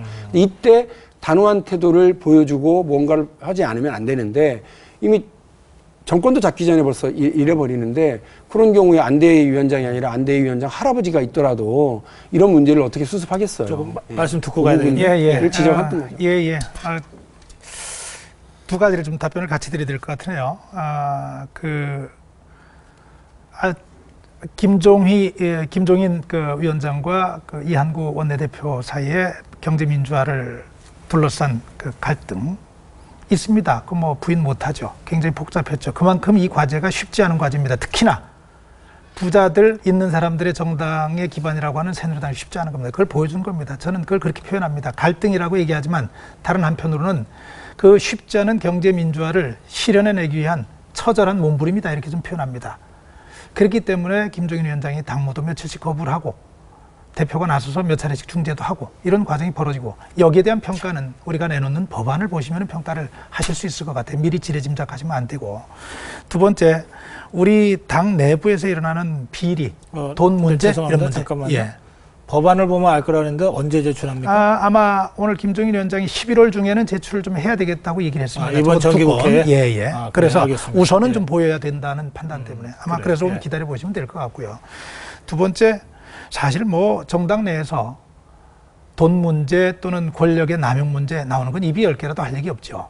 입이 10개라도 할 얘기 없습니다. 잘못된 것들입니다. 그런데 제가 한 가지 얘기하고 싶은 거는 최근 들어서 그런 문제가 불거지고 소문이라도 나면은 새누리당에서는 과감하게 좀 정리를 하고 있습니다. 홍사덕 의원도 박근혜 위원장의 측근 중에 측근, 핵심 중에 핵심이라 그러는데 바로 탈당했습니다. 현영이 이 문제가 됐던 이분들 제명했습니다. 그죠? 이 문제가 생기면 송영선은 마찬가지입니다. 의혹의 소문만 나더라도 지금 아주 단호하게 이게 바로 저 박근혜 후보의 의지를 보이고 새누리당의 의지를 보인 겁니다. 그런데 황영철 의원은 어떻게 돼 있습니까? 황영철 의원과 관련해 가지고는 아직 확인해야 될 부분이 좀 있습니다. 있는데 제가 말씀드리고 싶은 건 이거예요. 박용진 대변인의 얘기가 새누리당을 향해서 이렇게 오는 것은 뭐 그건 우리가 생각하고 판단하겠습니다. 그러나 저는 민주당에서는 민주당도 한번 같은 잣대를 봐야 된다고 생각을 해요. 우리 박지원 원내대표의 문제, 검찰에서 여러 차례 확인이 됐습니다. 한명숙 전 대표의 문제 확인됐습니다. 이름을 더 대라 그러면 더 되겠습니다. 이런 분들 다 무죄 받았는데요. 다시 양경숙이라고 하는 라디오 그 대표를 통해 가지고 나오는 얘기들이 또 있지 않습니까? 그거 가지고도 예. 다 무혐의로 처리돼서 기소 내용에는 없는데요.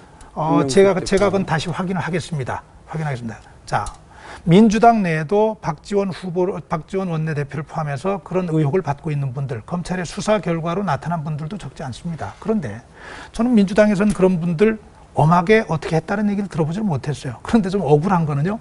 억울한 거는 막 잘라내고 탈당시키고 이런 새누리당은 여전히 감싸고 있는 당으로 인식이 돼 있어요. 민주당은 그렇게 문제가 제기돼도 그냥 가는데도 민주당에 별 문제가 없는 것처럼 인식이 되고 있어요. 알겠습니다. 어느 분이 받으시겠습니까? 좀 제가 말씀을 드려야 될 것 같은데 그런 것 같습니다. 지금까지 이제 정치권의 경쟁이 그랬지 않습니까?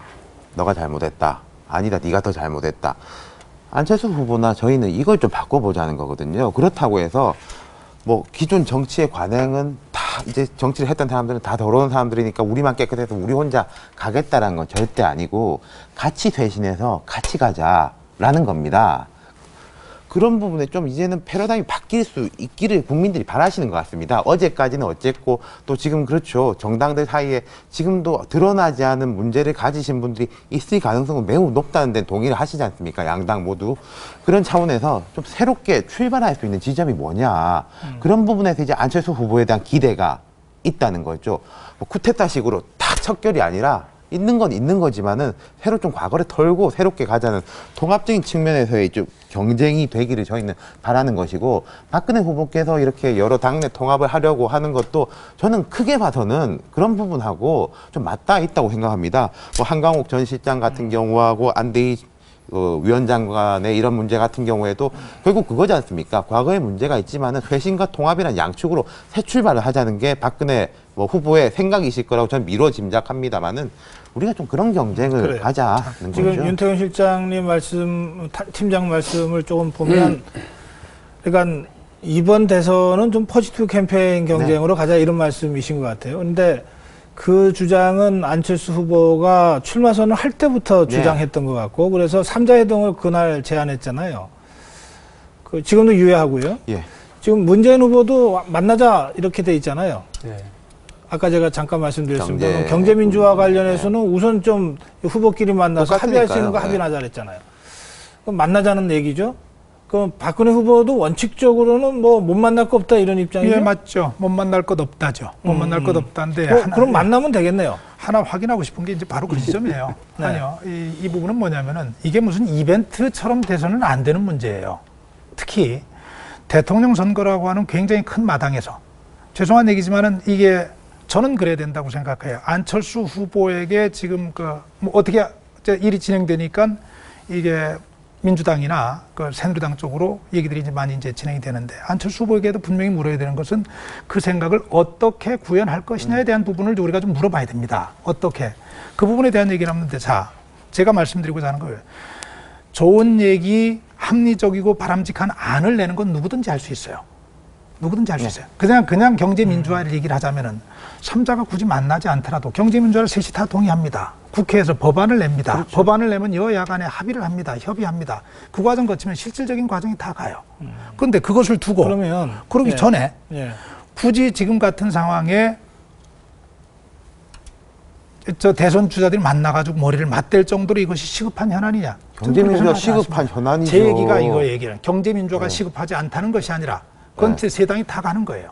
세 당이 다 가는 거예요. 아직 당은 아니니까. 그렇죠. 당은 미안합니다. 세 후보가 계속 당으로 얘기하시더라고요. 세 후보가 다 같이 가는 거예요. 세 후보가 다 같이 가는데 그 문제가 그러니까요. 지금 세 분이 세 후보 캠프에서 역할을 하시니까 아예 이 3자 회동 뭐 누군가가 좀 주선을 해야 되는 후보가 거니까. 제안을 한 게 구체적으로 말씀해 후보가 만나기 어려우면은 이 실무 단위에서라도 만날 수 있다고 이야기를 했습니다. 그래서 제 생각이 그렇습니다. 경제민주화 똑같지 않습니까? 노인복지 약간씩 다르죠. 이거는 빨리 이번 정기국회에서 두 당이 합의해가지고 처리를 해버리면은 저희 박수치고 조금 정책 제안 같은 것을 이런 건 좀 더 보태주셔서 해주십사 한다는 거죠. 그러면은 대선 기간 동안에는 더 우리가 조금 더 충돌이 있는 지점들만 가지고 경쟁을 하면은 더 국민들이 보실 때 선거가 깔끔하고 더 많은 이야기를 할 수 있지 않습니까? 그 차원에서 받아들여 주셔야죠. 제가 이렇게 제안을 하면 어떨까요? 제가 아까 말씀드렸습니다. 우리 새누리당은 경제 민주화에 관한 법률 한 네. 2가지 정도는 우선 급한 것 11월 달 정기국회 중에 제출하려고 합니다. 그러면 민주당도 그리 제출해 주시고 그리고 안철수 후보 쪽에서도 그런 아이디어를 그렇죠. 지금 송호창 의원이 있으니까 예. 제출해 주셔서 그 법안을 가지고 협의하면 되지 않겠습니까? 아, 예, 그것도 좋은 생각인 그죠? 것 같습니다. 예. 아, 그래요. 그럼 그렇게 되는 것이 맞지 않겠어요? 답변하셔야 되겠네요. 예. 아니 뭐 이게 지금 입법 과정만 잘 정리하면 되는 걸로 또 얘기를 하시는데, 그러니까 물론 박성규 공보위원 말씀도 맞는 말씀이에요. 사실은 무슨 이벤트 하는 것보다 중요한 건 그런 건데, 게다가 지금 대학생들은 얼마나 속이 터지겠어요. 반값 등록금 얘기가 나온 지가 언제입니까? 그 얘기 처음 예를 들면 이명박 대통령 그 후보 시절에 공약하셨던 내용을 듣고 기대에 부풀었던 사람들은 이미 다 졸업을 해버렸고요. 근데 그 뒤에 더 다른 대학생들이 또 고통을 받고 있는데, 네. 오늘은 민주당 후보가 찾아가서 반값 등록금 꼭 실천하겠다고 그러고, 내일은 박근혜 후보가 찾아가서 꼭 실천하겠다고 그러고, 다시 실천하겠다고 그러는데 법안은 지금 아직 진행이 안 되고 있는 거예요. 이런 게 답답한 거죠. 사실은 법안 제출과 논의 과정 이런 것이 없어서가 아니라. 근데 이제 우리 안철수 후보가 처음 출마하시면서 이야기를 그 3자 회동을 얘기했던 건 하나의 상징적인 모습을 보여주기를 바랬던 것 같고, 그런 측면에서의 가치는 충분히 공감을 하고요. 아마 그것은 뭐 문재인 후보뿐만이 아니라 박근혜 후보도 공감하셨기 때문에 언제든지 이렇게 얘기를 하셨던 것 같아요. 다만 이제 그거를 그럼 누가 어떻게 구체적으로 추진할 거냐에서 이게 이익이 되느냐 안 되느냐 그러다가 추석 연휴에 들어가 버리면서 위야무야 됐고, 이제 뭐 세 분이 한꺼번에 만날 자리는 곧 한 컷의 사진으로 나올 뭐 얘기는 많아요. 제가 많은데 후보들 일정을 보니까 네. 이제 두 후보끼리는 이렇게 겹쳐진 일정들이 있더라고요. 네. 박, 문 후보 이렇게 겹쳐진 일정이 있었고, 안, 박 후보 겹쳐진 일정이 있었는데, 우리 사회 이제 좀 큰 행사에는 또 대통령 후보들을 초청한 게 관례지 않습니까? 제 생각에는 아마 말씀하신 대로 이게 악수하실 날은 있을 것 그래서 같은데. 정리를 하면 예, 그 만난 김에 박 좀 더 공보위원 얘기하신 이야기하면 것처럼 입법 과정에서 충분히 서로 같은 방향을 바라보는 법안이더라도 구체적인 문안에서는 좀 다르니까 조정 과정이 국회에서 충분히 마련되어 있으니까 그거를 거치면 될 것 같고, 하나의 상징적인 측면에서의 화합하는 후보들의 모습은 아마 그런 이제 일정에서 주어지리라고 봅니다. 그래서 그거를 또 하나의 뭐 일정과 이벤트로 만들고 준비할 것까지는 없는 거 아니냐 싶어요. 아, 그래요. 그러니까 자연스럽게 새 후보가 만날 기회들은 앞으로 많이 있을 것이다. 예. 이런 말씀이신데, 제가 괜히 이 특집 잡는 것 같아서 죄송하지만, 사실 그 안철수 후보의 제안은 그렇게 자연스러운 만남이 아니고, 이번 대통령 선거를 좀 제대로 된 포지티브 캠페인 경쟁으로 가기 위해서 새 후보가 약속하자, 국민 앞에 약속하자, 그러니까 그렇게 만나자고 했던 예, 것이거든요. 애초 제안은 그랬는데, 예. 지금은 뭐 지금은 다 실무자가 달라졌습니까? 만날 수도 있고, 조금 뭐 범위를 좁힐 수도 있고, 뭐 늘릴 수도 있고, 이건 뭐 합의하는 바에 따라 되는 거니까요. 그렇군요. 조금 전에 제가 말씀드린 것을 우리 박용진 대변인이 잘 받아주시고 이해해 주셔서 그건 됐다고 생각을 해요. 왜냐하면 그것이 중요하지. 모양과 만나면 앞으로 기회들이 많이 있을 겁니다. 왜냐하면은 엊그제 보니까는 우리 사진 뭐 도하신문에 났는데, 우리 박근혜 후보하고 안철수 후보가 활짝 웃으면서 만나는 사진. 그 지난번에 문재인 후보와 박근혜 후보가 활짝 웃으면서 만나는 사진. 예. 또 두 분이 만나시는 사진. 그래 많이 있습니다. 그래서 우리가 지금은 이벤트를 위한 이벤트보다는 실질적인 것이 중요하다는 생각을 좀 알겠습니다. 하는 것이고요. 세 분이 다 좋다 그러니까 예. 그냥 넘어가도 되겠네요. 네, 제가 한 가지 아까 이제 예. 사회자께 여쭤봤던 게 그거예요. 좋습니다. 안철수 후보가 나와가지고 여러 가지를 이제 뭐 새 정치를 하시겠다는데, 이제는 어떻게를 좀 물어봐 주셨으면 좋겠다 그거예요. 무소속 대통령이 돼서 여야를 조율해서 이렇게 하겠다고 말씀하시는데, 그것을 정말로 말은 굉장히 쉽습니다. 말도 어렵습니다. 그거 말하기가. 아니요. 예. 저는 굉장히 쉬운데, 저는 굉장히 쉬워요. 그런데 노무현 대통령께서 굉장히 힘들어가지고 국회에서 진행되는 법안을 제 기억에 88년부터 2002년까지인가 3,131건인가를 조사를 시켰다 그래요. 의원들이 발의를 해가지고 그것이 법안으로 돼서 시행할 때까지 시간이 얼마나 걸리는지 평균 35개월이 걸리더랍니다. 노무현 대통령은 여당으로서 국회에 적지 않은 숫자의 의원들을 가지고 있고, 그리고 동원할 수 있는 정부의 여러 가지 시스템도 있고, 이런데도 당신이 일을 하면서 워낙 막혔던 거예요. 그만큼 국회를 상대하기가 쉽지 않은 거예요. 설득이라고 하는 게 이제 말은 쉽지만은 이런 현실적으로 놓여 있는 이런 난관을 잘 할게 이것만 가지고 좀 부족하지 않나. 제가 안철수 후보를 보면서 느끼는 안타까움이 저뿐 아니라 많은 국민들 그럴 거예요. 말은 참 좋은데 저걸 어떻게 실현하겠다는 것인가. 전 그게 좀 궁금하거든요. 두 가지 이야기를 드리는 게 맞는 것 같습니다. 오늘 우리 후보가 이제 청주교대 강연에서 대학생들한테 특강에서 이상론 아니냐 이런 이야기가 나온 데 대해서 이상론이라고 이야기하는 사람들은 현실을 개혁하지도 못했다. 모든 개혁은 이상이라는 이야기를 들었다는 이야기를 했습니다. 총론적으로 그렇게 말씀을 드리고, 두 번째는 안철수 후보가 당선이 된다면은 국민들이 지지를 뜨겁게 보내는 거 아니겠습니까? 당선이 된다고 가정을 한다면요. 그러면은 그 새 정치에 대한 여망이 실려있는 당선입니다. 그런데 기성 정치권이 그 국민들의 뜨거운 지지를 받고 당선된 대통령을 처음부터 뒷다리 잡고 앞다리 잡고 나를 설득해봐라라고 이렇게 하고 나선다면은 그때야말로 안철수 후보가 당선이 되는 게 첫 번째 심판이라고 하면은 그렇게 행태를 보인다면은 정말로 그 국민들의 엄청난 심판을 받을 거라고 생각을 합니다. 그래, 계속하세요. 예. 저로서는 이제 안철수 후보 측을 이렇게 비판하기도 두둔하기도 좀 애매한 게 이 부분에서는 약간 견해를 좀 달리해요. 지금 또 이제 되게 그 정치부 기자 출신이신데도 윤 팀장이 너무 순진하게 얘기를 하셔서 왜냐하면 그렇죠. 근데 예를 들면 그 국민의 정부 들어서가지고요. 김종필 총리 서리를 이제 인준해달라고 올렸는데. 그 당시 한나라당이 몇 달을 정말 10여 개월 끌었죠. 그러니까요. 네. 총리 인준을 출발도 하기 전에 그랬다고요. 그게 정치예요. 그게 현실이고. 그러니까 그 새누리당이 그러니까 말씀하신 것처럼 낡은 세력 이렇게 국민들로부터 낙인되었을 텐데 그럼에도 불구하고 계속 다수 의석을 점하고 지금은 또 정권을 다시 잡아가지고 운영하고 있는 게 우리나라의 현실이고 유권자들의 선택. 그 현실을 바꾸라는 게 안철수에 대한 기대라는 거죠. 그러니까요. 예. 근데 그거를 얘기를 해주신 게 뭐였느냐면 대통령 되면 임명직 10분의 1로 줄여서 임명하겠다. 청와대를 이전하겠다. 그리고 그 기초의원 정당 공천을 폐지하겠다. 세 가지로 구체적으로 내놓으셨어요. 저는 좀 실망스럽고 놀랐어요. 왜냐하면 제가 지금 말씀드렸던 거, 공감했던 거, 모든 정치개혁의 출발은 정당 쇄신이고 정당 개혁으로 출발해야 된다. 공감하셨는데 어떤 정당을 내가 만들겠다라고 하는 것, 그리고 제가 말씀드렸던 세상을 바꿔야 되는 무기인 정당의 그 지극한 본능, 이것을 일깨울 생각은 안 하고 지연 말단을 지적을 하신 거예요. 대통령 권한을 내려놓겠다? 그걸 제일 실천 잘하신 분이 노무현 대통령인데 검찰 권한이라고 하는 그 무지막지한 권한을 그냥 스스로 내놓고 결국은 본인이 그거를 실패했다고 인정하셨었잖아요. 그리고 국민들한테 그게 편안한 결과로 다가온 것도 아니었습니다. 대통령은 말씀하신 것처럼 당선되면 개혁에 지극한 열망을 안고 당선되는데 그 열망의 10분의 9를 난 모르겠다고 내놓고 가는 것이 과연 정치 개혁이냐. 두 번째, 이미 10년 넘게 논쟁이 되고 있는 기초의원들에 대한 정당 공천이 과연 그 정치 개혁이냐 아니냐. 그러면 기초의원들이 만일에 지금 벌어지고 있는 금권 비리라든지 선거법 위반이라든지 아니면 여러 추태들이 나타났을 때 누가 책임집니까? 결국 내천이나 등등을 통해서 다 권리는 행사하고 정당은 내가 추천한 거 아니니까 탈당해버렸으니까 이렇게 얘기하시는 것처럼 지금도 별로 책임 안 지고 있는 것 같고요.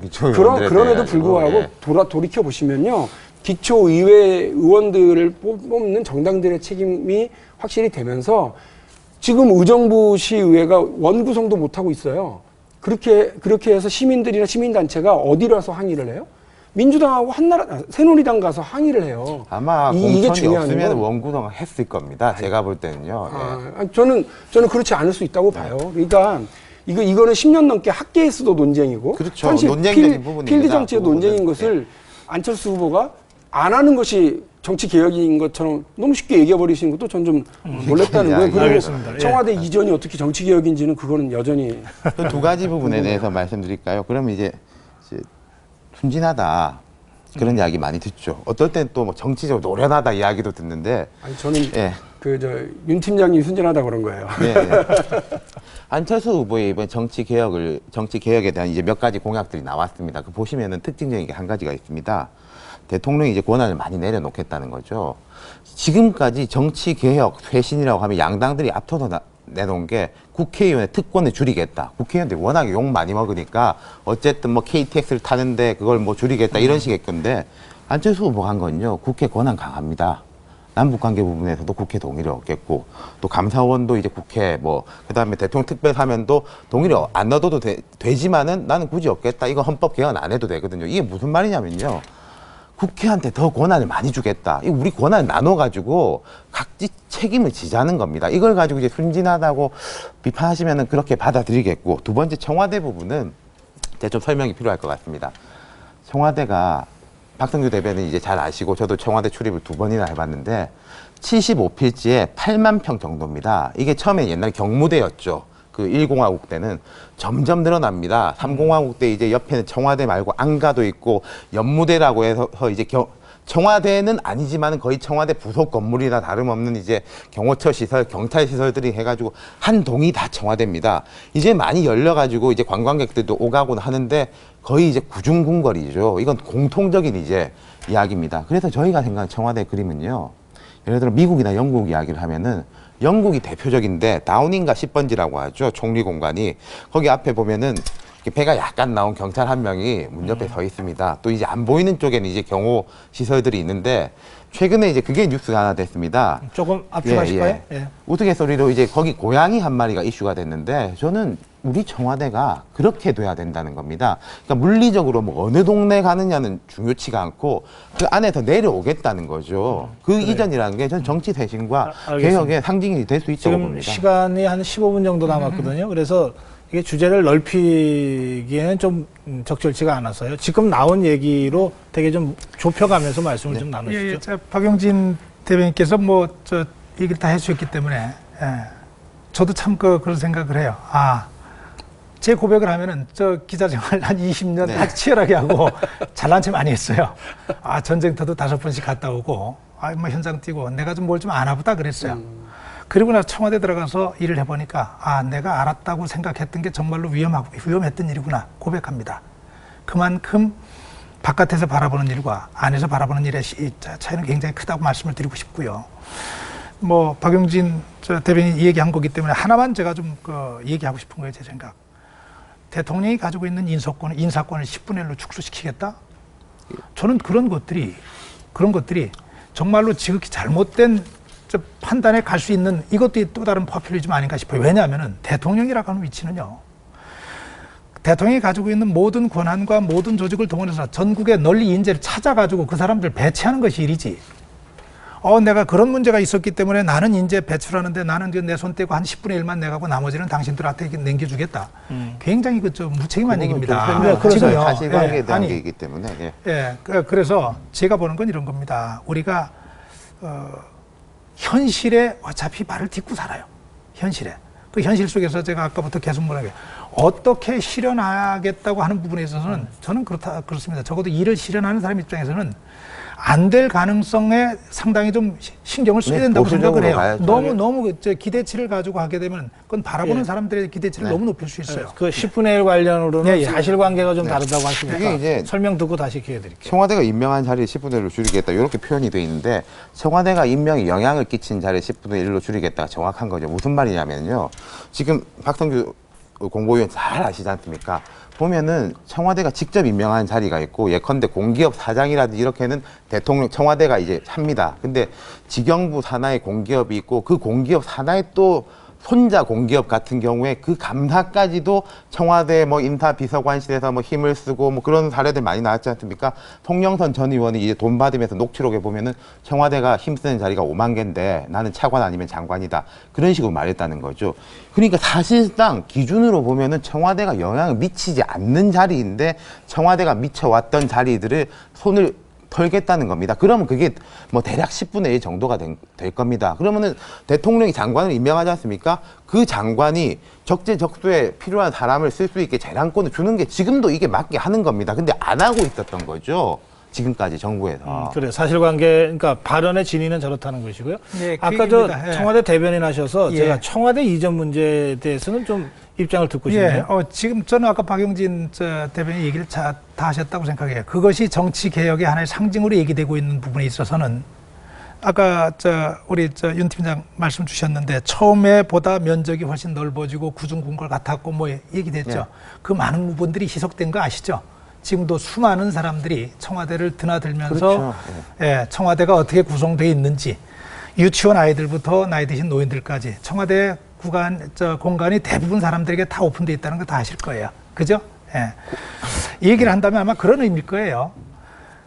대통령이 조금 더 사람들 가까이에 나와서 사람들 사는 모습을 보면서 직무를 하는 그런 시스템을 만들겠다. 그런 의미겠죠. 그죠? 복합돼 있죠. 그러니까요. 그렇죠. 예, 이제 그렇게 비서동하고 얘기가 돼야지. 공하고 떨어진 문제라든지. 그렇게 얘기가 돼야지. 우리가 가지고 있는 이른바 좀 부정적인 어떤 이미지라 그럴까요? 청와대, 구중궁궐 이 용어 자체가 우선 부정적이잖아요. 그걸 갖다 이전한다고 하는 건 아까 제가 얘기하신 거하고는 좀 다른 차원으로 이해가 될 수 있어요. 아니, 그러니까 두 가지 대통령의 자리도 문제가 마찬가지죠. 임명 자리도 아까 송영선 의원 얘기를 했는데 그분 얘기 잘못됐어요. 그러니까 그렇게 알고 있는 분들이 많지 그러니까 않습니까? 그런 분들이 있고 송영선 의원 잘못해가지고 지금 굉장히 곤혹스러운 네. 위치에 있잖아요. 그렇습니다. 지금 현재도 제가 안철수 후보라면 안철수 후보 캠프라면은 대통령이 필수적으로 임명해야 되는 그런 자리들 그건 당연히 해야 하고 그럼요. 그리고 널리 인재를 찾는데 지금보다 훨씬 더 노력하겠다. 맞습니다. 다만 공기업이나 이런 데는 현재도 보장되고 있는 제도가 철저하게 지켜질 수 있도록 하겠다는 그런 의미가 되지 사람들한테 받아들이는 건 그게 아니거든요. 예, 예. 10분의 1을 줄이겠다예요. 그래요. 그거는 받아들이는 사람이 그렇게 제 얘기로 들었는지 아니면 윤 팀장 얘기로 들었는지 제가 그렇게 확인해 보시면 설명을 돼요. 드렸지 않습니까? 아니, 실제적으로 저한테는 권한을 설명을 주시- 했지만 예, 예. 아, 안철수 캠프에 무슨 안철수 말인지 캠프에 알겠습니다. 예, 그걸 그 국민이 설명이 좀 어떻게 더 필요- 받아들였는지 설명이 좀 더 바로 그 필요했다는 부분을 부분은 얘기하는 제가 거예요. 이제 납득하겠습니다. 그럼 설명을 좀 제대로 좀 그러니까 이게 뭐 하실 이렇게 필요가 있겠어요. 뭐 앞으로. 1항, 2항, 3항 이렇게 예. 나가니까 확 다가가는데 예, 앞으로 좀 더 이 설명을 자리에서가 아니고. 예, 기회가 있을 예. 겁니다. 네, 뭐 저의 경우는 이제 정치 개혁과 관련 좀 얘기를 이어가면 그러기를 바란다는 거예요. 그러니까 지금 뭐 당이 좀 원내 정당화되고 그리고 국회의원들 중심으로 정치가 이렇게 이루어지는 것처럼 보이니까 정치가 잘못했으니까 국회의원들을 좀 잡아야 되겠고 국회의원 특권 좀 내려놓으라고 그래서 세상에 면책 특권도 내려놓을까 말까지 고민을 할 정도까지 몰려 있는 거죠. 근데 저는 국회의원들에게는 일을 제대로 하기만 하면 더 많은 권한과 더 많은 좋은 맞습니다. 조건들이 주어져야 된다고 봐요. 저희가 이야기한 게 저도 그거죠. 국회의원 아닙니다만 우리 셋 다 국회의원 아니지만 그렇게 돼야 된다고 봅니다. 그래서 너무 국회의원들의 권한을 축소하고 정치의 역할을 못하도록 만드는 것보다는 아까도 계속 말씀드리는데 정당이 자기 역할을 안 하고 있는 거예요. 못하고 있는 거예요. 그거는 정당 정치를 오래 하신 분들이 더 잘 아실 텐데도 불구하고 우리 정치가 너무 선거 중심으로 팍팍팍 돌아가다 보니까 선거 때마다 당 이름 바꿔요. 선거 때마다 사람 바꿔요. 그리고 지도부가 구성되고 나면 한 6개월쯤 있으면 지도부 퇴진하라고 얘기를 해요. 그러니까 이런 식으로 아주 대단히 짧은 무슨 단탐매매하는 방식으로 말이죠. 투자의 전략적인 이런 걸 없이 그냥 단탐매매하는 방식으로 정치에서 금방금방 성과를 나올 것처럼 이렇게 하니까 문제인 거죠. 그러니까 저는 안철수 후보도 거기에 휩쓸리지 않았으면 좋겠어요. 안철수 후보가 정치개혁에 대한 국민적 열망을 스스로 한 몸으로 받고 있다고 본인이 느끼고 계시는 것 같고 또 주변에 같이 일을 돕고 계신 분들도 그렇게 인정을 하고 계신다고 한다면 이번 대선에서 뭘 보여줄래? 안철수 뭘 좀 보여줘봐. 라고 하는 거에 너무 매이실 필요 없이 아까 우리 윤 팀장님 같은 경우는 정당 개혁이라는 게 핵심이다. 근데 정당을 안 만든다고 그러셨어요. 그러면 어떻게 할 건지 나 안철수는 지극히 이런 세상을 만들고 싶어 하고 이것을 위해서 모든 걸 바칠 생각이 있고 이것에 공감하는 사람들을 찾아서 이런 정당을 만들 거고 이 당의 운영 시스템은 이렇다라고 설명을 해주는 것이 필요하죠. 그러면 당장 이번 선거에서 어떻게 이번 선거에서 당장 내가 뭐 멋진 걸 한번 보여주는 게 중요한 게 아니라 대한민국의 정치가 제대로 가기 위해서는 우리가 정치 기능을 포기할 수 없으니까 정당에 대한 기능을 어떻게 회복시킬 거다라고 하는 게 필요하다라는 거고 이해찬 대표가 이야기하신 라디오 연설에서 이야기하신 정당 정치에 대한 이 방점에 또 뭐가 있느냐면 우리 민주당도 잘못하고 있다는 것을 인정하시는 거였어요. 그러니까 저희가 사전 토론을 같이 했기 때문에 아는데 정당이 교육 기능 그다음에 다양한 계층들과 지역의 주민들과 만나는 통로 자체가 많이 봉쇄되어 있고 원내 정당화가 마치 정치개혁 핵심인 것처럼 했던 때가 있다. 근데 이거 잘못됐다. 지역위원회 다시 살려야 되고 당의 교육 기능을 살려야 되고 그래서 정당이 이러한 어떤 장기적인 자기 비전을 갖춰야 된다라고 하는 네. 그 정당의 본연의 기능을 회복하자라고 하는 측면에서 정치개혁은 의 부분을 그렇게 얘기를 하셨던 거죠. 예, 이제 맞는 시간이 말씀이고, 예, 이제 근데 제가 한마디만 조금 보태고 싶은 게, 이번 선거에 얽매이지 마라. 이게 듣는 사람에 따라서 좀 곡해할 수도 있을 것 같습니다. 저희는 모든 걸 쏟아붓고, 예. 모든 걸 심판을 받는 거죠. 아마 새 후보 진영이 마찬가지고, 이번 선거를 발판으로 해서 누가 당선되든지 더 나가자는 거 아니겠습니까? 뭐, 그렇게 덧붙이고 싶습니다. 뭐 그런 취지로 말씀하신 건 아닌 것 같고, 예, 진짜 좀 크게 보고 가자 이런 네. 말씀을 하신 거예요. 좀 길게 봤습니다. 예, 정말. 그래요. 뭐 한 10분이 채 안 남은 것 같습니다. 근데 제가 이렇게 뭐 이제 포지티브 캠페인을 좀 제대로 하자고 이제 다들 말씀하셔서 제가 갑자기 이런 생각이 들었어요. 각자 이제 상대 후보가 2명씩이잖아요. 예, 뭐 좀 좋은 점. 참 이건 잘한다. 뭐 이런 거 하나도 없습니까? 그런 말씀 좀 듣고 싶은데. 박성규 예, 예. 홍보위원께서 먼저 이 문재인 안철수 후보의 저 점은 참 평가하고 싶다. 뭐 좀 한 말씀 해주시면 좋겠어요. 저 좋은 점 많이 있죠. 우선 안철수 후보 얘기하면은 저도 힐링 캠프 보면서 매력에 빠졌습니다. 박근혜 후보도 나오셨습니다. 참 대단한 분이다. 그걸 제가 먼저 본 게 아니고 제 아내가 녹화된 걸 가지고 보더라고요. 사람들이 얘기를 많이 한다고 봤더니 순수하고 깨끗한 모습. 놀랬어요. 놀랬는데 중요한 것은 이제 그때만 해도 대통령 선거 나온다는 생각을 못 했었고 그 모습은 우리 이웃으로서 우리의 서울대학교 교수로서 이런 모습은 참 괜찮을 수 있는데 정치에다 갖다 놓으니까는 조금 좀 달라진 측면은 좀 있고 또 그때 봤던 모습들하고는 좀 다른 측면들이 좀 드러나는 부분들에 대한 아쉬움도 있고 네. 그리고 좀 문재인 후보는 사실은 제가 그 전부터 많이 좋아합니다. 왜냐하면은 저뿐 아닐 거예요. 굉장히 순수해 보이시잖아요. 그리고 자기 책임을 마다하지 않고 지금 사실은 대통령 후보까지 왔지만은 저분이 정치에서 본인이 발을 들이지 않기 위해서 얼마나 많은 애를 썼는지 제가 알고 있죠. 그리고 저것 또한 숙명으로 받아들인다고 제가 알고 있고 그런 측면 그렇습니다. 그래요. 예. 네. 일단 그 세 분의 공통점이 있어요. 정치인들, 국민들이 대단히 이제 좀 그 매력 없어하는 측면. 이게 이제 나 잘난 내 모습인데 내가 얼마나 잘났는지 이런 걸 막 내세우는데 세 분 다 일단 대단히 겸손 모드고 경청 모드세요. 그래요? 이게 아마 새로운 리더십의 전형으로 드러나 있는 것 같습니다. 이전에 대통령 당선되신 분들을 보면 자기 주장이 매우 강하시고 또 뭐 남이 뭐라고 얘기하든 자기 주장 밀고 나가서 오히려 동티가 나는 면들이 많았었는데 이번에 그 대선 후보로 나서신 강력한 세 분은 내가 잘났어요 먼저 두지를 않는 분들인 것 같아요. 그런 중에도 박근혜 후보 같은 경우는 뭐랄까요, 내공이라는 게 느껴져요. 그러니까 본인 스스로도 20대 때부터 청와대에서 정치 수업을 받았다, 아버지로부터 이런 말씀을 하신 걸로 아는데 그 쉽지 않은 경험이고 또 본인이 해쳐온 이 현대사의 경랑에서 그걸 다 견뎌내고 있는 거 아닙니까? 그거는 뭐 쉽지 않은 내공이라고 보고 그래서 새누리당이 무려 뭐 2번이나 어마어마하게 위험한 처지에서 구원투수로 나서서 결국은 그 게임을 승리로 이끌어내는 그건 뭐 저는 누가 뭐래도 10개를 비판할 수 있어도 그 부분은 존중하고 대단하다고 이제 생각을 하고요. 안철수 후보의 경우도 저는 이제 기자회견 때 가장 멋있게 봤어요. 출마 기자회견 할 때 다 내려놓겠다 내 거를. 저는 이제 그러면 정말 리더로서 좀 머뭇거릴 때는 상당히 싫어했어요. 이거 하든 저거 하든 빨리 하시든가 해야지. 지도자를 하겠다는 분이 결단이 저렇게 느려서야 이런 것이 있었는데 결단할 때 그 결단은 그야말로 그냥 한 번에 다 잘라내는 듯한 거여서 지도자로서 충분한 자기가 가지고 있다. 그리고 그 뭐 능력, 뭐 충분히 우리 국민들이 다 알고 있는 거죠. 그 능력 그 부분은. 네. 예. 윤태근 팀장. 예.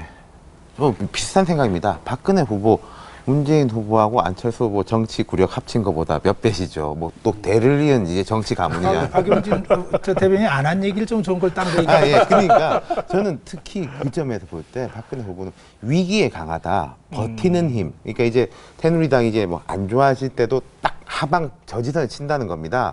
예를 들어서 저는 이제 정치판을 이제 축구계로 축구판으로 비유하자면은 한국 정치계 이제 홍명보 수비 라인을 이렇게 견고하게 버티는 힘이 뭐 그런 부분이 아주 탁월한 제가 봤던 이제 많은 정치인들 중에 한국 정치사에서 그런 수비력 많은 이런 분보다 더 뛰어난 분이 있었을까 싶을 정도입니다.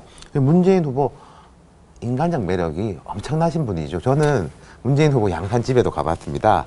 이 추리닝이라고. 저보다 더 측근이시군요. 추리닝 이렇게 입고 내가 왜 이제 정치하기 싫어하는지 우리 집 와보니까 알겠지 그러시더라고요. 그 소박하게 되게 이제 잘 돼 있습니다. 그리고 이제 김정숙 여사도 얼마 요즘 인기 좋으시지 않습니까? 묵 이렇게 묻혀가지고 주시던데 그 인간적 매력이 지금 이제 문재인 후보가 민주당이 어려운 점이 있었지만은 정치 구력이 일천한데도 다른 후보들을 꺾고 경선 뭐 13연승이지 않습니까? 그런 결국 그 힘은 문재인 후보의 인간의 그 진정성, 인간적 매력이 아닌가 싶습니다. 알겠습니다. 이 세 분이 상대 후보 칭찬하라 그러니까 굉장히 열심히 하시네요. 칭찬을 했으니까 이제 한 가지씩 이것만은 좀 고쳐라. 뭐 이런 주문을 해도 괜찮을 것 같아요. 네. 이번에는 윤 팀장께서 먼저 한번 이 두 후보한테. 아유, 제가 처음 하려니까 부담되는데. 저는 이제 박근혜 후보 같은 경우에는 제가 아까 말씀드린 강점을 뒤집으면은 조금 약점이 되는 게 아닌가 싶습니다.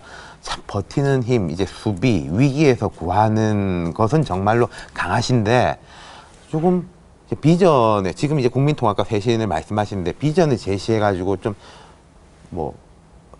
액티브한 모습이랄까요? 좀 이제 끌고 나가는 힘, 뭐 새로운 깃발을 제시한 그런 부분은 좀 미약한 게 아닌가 상대적으로 그런 생각이 들고 이제 문재인 후보도 그 강점이 뒤집으면은 이제 약점인 거죠. 저는 안철수 후보가 9월 19일에 출마 기자회견 할 때 두 가지였습니다.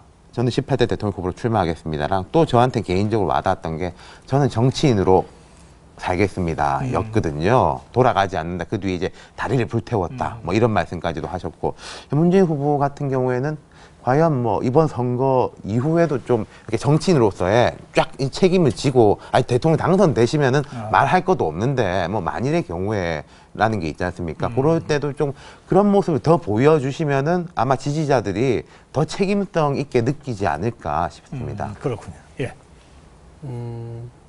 그러고 보니까 별로 두 후보가 별로 단점이 안 보이는데 갑자기 지적하니까요. 굳이 짚자면 예. 박근혜 후보의 경우는 국민들이 놀란 부분이 있죠. 왜 저렇게 버틸까? 주위의 측근들이 다 이렇게 털고 가라고 그러는데 저는 이제 어디 사석에서도 그렇고 공개적인 자리에서도 그런 얘기를 한 적이 있어요. 만일에 박근혜 후보가 후보로 결정나고 나서 그 다음날 타임스퀘어 가든에서 출마 선언을 할 때 그때 과거사 문제를 털어버리고 진심으로 사죄하고 내가 평생 갚아가면서 살겠다고 얘기했더라면 이거 할 게 없었을 텐데 근데 후보가 그런 얘기 안 하고 그냥 가버리더라. 그래서 이러고 있는데 이제 언젠가 그 부분이 터진 거죠. 근데 그 터지고 나서도 주변 얘기를 잘 귀담아 듣지 않는다. 이런 선택과 결정할 때 있어서는 본인이 너무 지나치게 외롭게 결정하시는 거 아니냐. 이거는 나중에 국가 지도자가 됐을 때도 상당히 주변을 불안하게 할 수 있는 요소가 될 수도 있겠다 이런 생각이 들고요. 네. 안철수 후보 같은 경우는 단점이라기보다는 워낙 본인이 학습 능력이 뛰어나신 분이니까 그리고 이제 사실은 그때 받아들였었으면 좋았겠다는 생각이 있어요. 정치에 대해서 경험해봐라 라고 했던 김종인 위원장의 조언이 있었잖아요. 그 얘기는 총선에 출마하라는 얘기였던 걸로 제가 아는데 총선에 출마해서 아주 치열한 걸 한번 해보기도 그래요. 하고 아까 우리가 잠깐 얘기했던 입법 절차 과정을 한번 해봐야 되는 거 아니에요. 그리고 왜 이 단순한 게 왜 안 돼 이러는 게 아니라 왜 안 되는지 봐야죠. 그렇군요. 그런 경험과 과정을 좀 겪었으면 알겠습니다. 하는 그런 아쉬움이 있죠. 예, 이제 이 박성규 공보위원께 시간 드리겠는데 좀 짧게 이제 시간이 거의 다 됐어요. 예. 그래요. 그럼 제가 하지 말을까요? 뭐 안철수 후보 다른 얘기를 드리면 경험의 문제를 얘기했기 때문에 저는 그랬으면 좋겠어요. 지금 공인의 입장에 그것도 가장 중요한 공인의 입장에 서시는 겁니다. 그럼 공인의 입장에 설 때는 바라보는 사람들이 저분이 정말 구체적으로 어떻게 갈 것인지 그리고 뭘 하려고 하는지 그걸 그걸 정말 어떻게 구현해내려고 하는지 여기에 대해서 좀 소상히 알 필요가 있어요. 너무 뒤처집니다. 지금 이제 선거 60일 채 안 남았는데 네. 아직도 정책이 뭔지 안 나와요. 이거는 국민에 대한 예의도 아니고 정치 발전을 이야기하시면서 정치 발전에도 전혀 도움이 되지 않는 말씀과 행동이 완전히 다른 부분입니다. 알겠습니다. 이 부분에 대한 거. 예, 그리고 예. 문재인 후보는 뭐 다른 거 다 떠나서 그 참여정부 5년 동안에 속상함을 많이 줬잖아요, 국민들에게. 그래서 오히려 이명박 대통령이 그렇게 쉽게 당선될 수 있도록 도와준 분이기도 하다, 이런 평가도 하잖아요. 지금의 이명박 정부를 비판하고 이제까지 얘기를 많이 하고 또 박근혜 후보에 대해서도 과거에 대한 사과하고 과거 문제에 있어서 냉정하게 평가해야 된다고 얘기하는데 참여정부의 문제에 대해서 그렇게 좀 처절하게 평가하고 좀 되돌아보는 모습도 네. 좀 보여주셨으면 좋겠다는 생각을 알겠습니다. 합니다. 안 하실 예. 것처럼 그러시더니 그냥 계속 그러게요. 예, 이게 뭐 오늘은 이제 마무리 인사 말씀 시간을 드릴 수가 없어서 여기서 마무리를 했으면 좋겠는데 괜찮으시겠죠? 네. 예. 예, 오늘 제가 토론 진행하면서 아주 기분이 좋습니다. 이 새 후보 캠프에서 핵심적인 역할을 하는 세 분이 나오셨는데요. 예, 서로 진정성 있는 충고도 하시고 또 아까 칭찬하라고 그랬더니 진짜로 칭찬을 하시는 것 같더라고요. 예, 그런 점들이 앞으로 새 후보가 이번 대선을 치러가면서도 정말 경쟁은 치열하게 하되 이게 포지티브한 긍정적인 방향으로 미래지향적으로 경쟁해 나가는 그런 새로운 어떤 선거 풍토를 만드는 이런 쪽으로까지 연결이 됐으면 하는 마음을 가지면서 오늘 토론 진행을 했습니다. 여러분들께서도 기분 좋게 보셨기를 바랍니다. 예, OBS 생방송 고성국에 토론합시다. 오늘 순서 여기서 모두 마무리하겠습니다. 여러분 편안한 밤 되시기 바랍니다. 고맙습니다.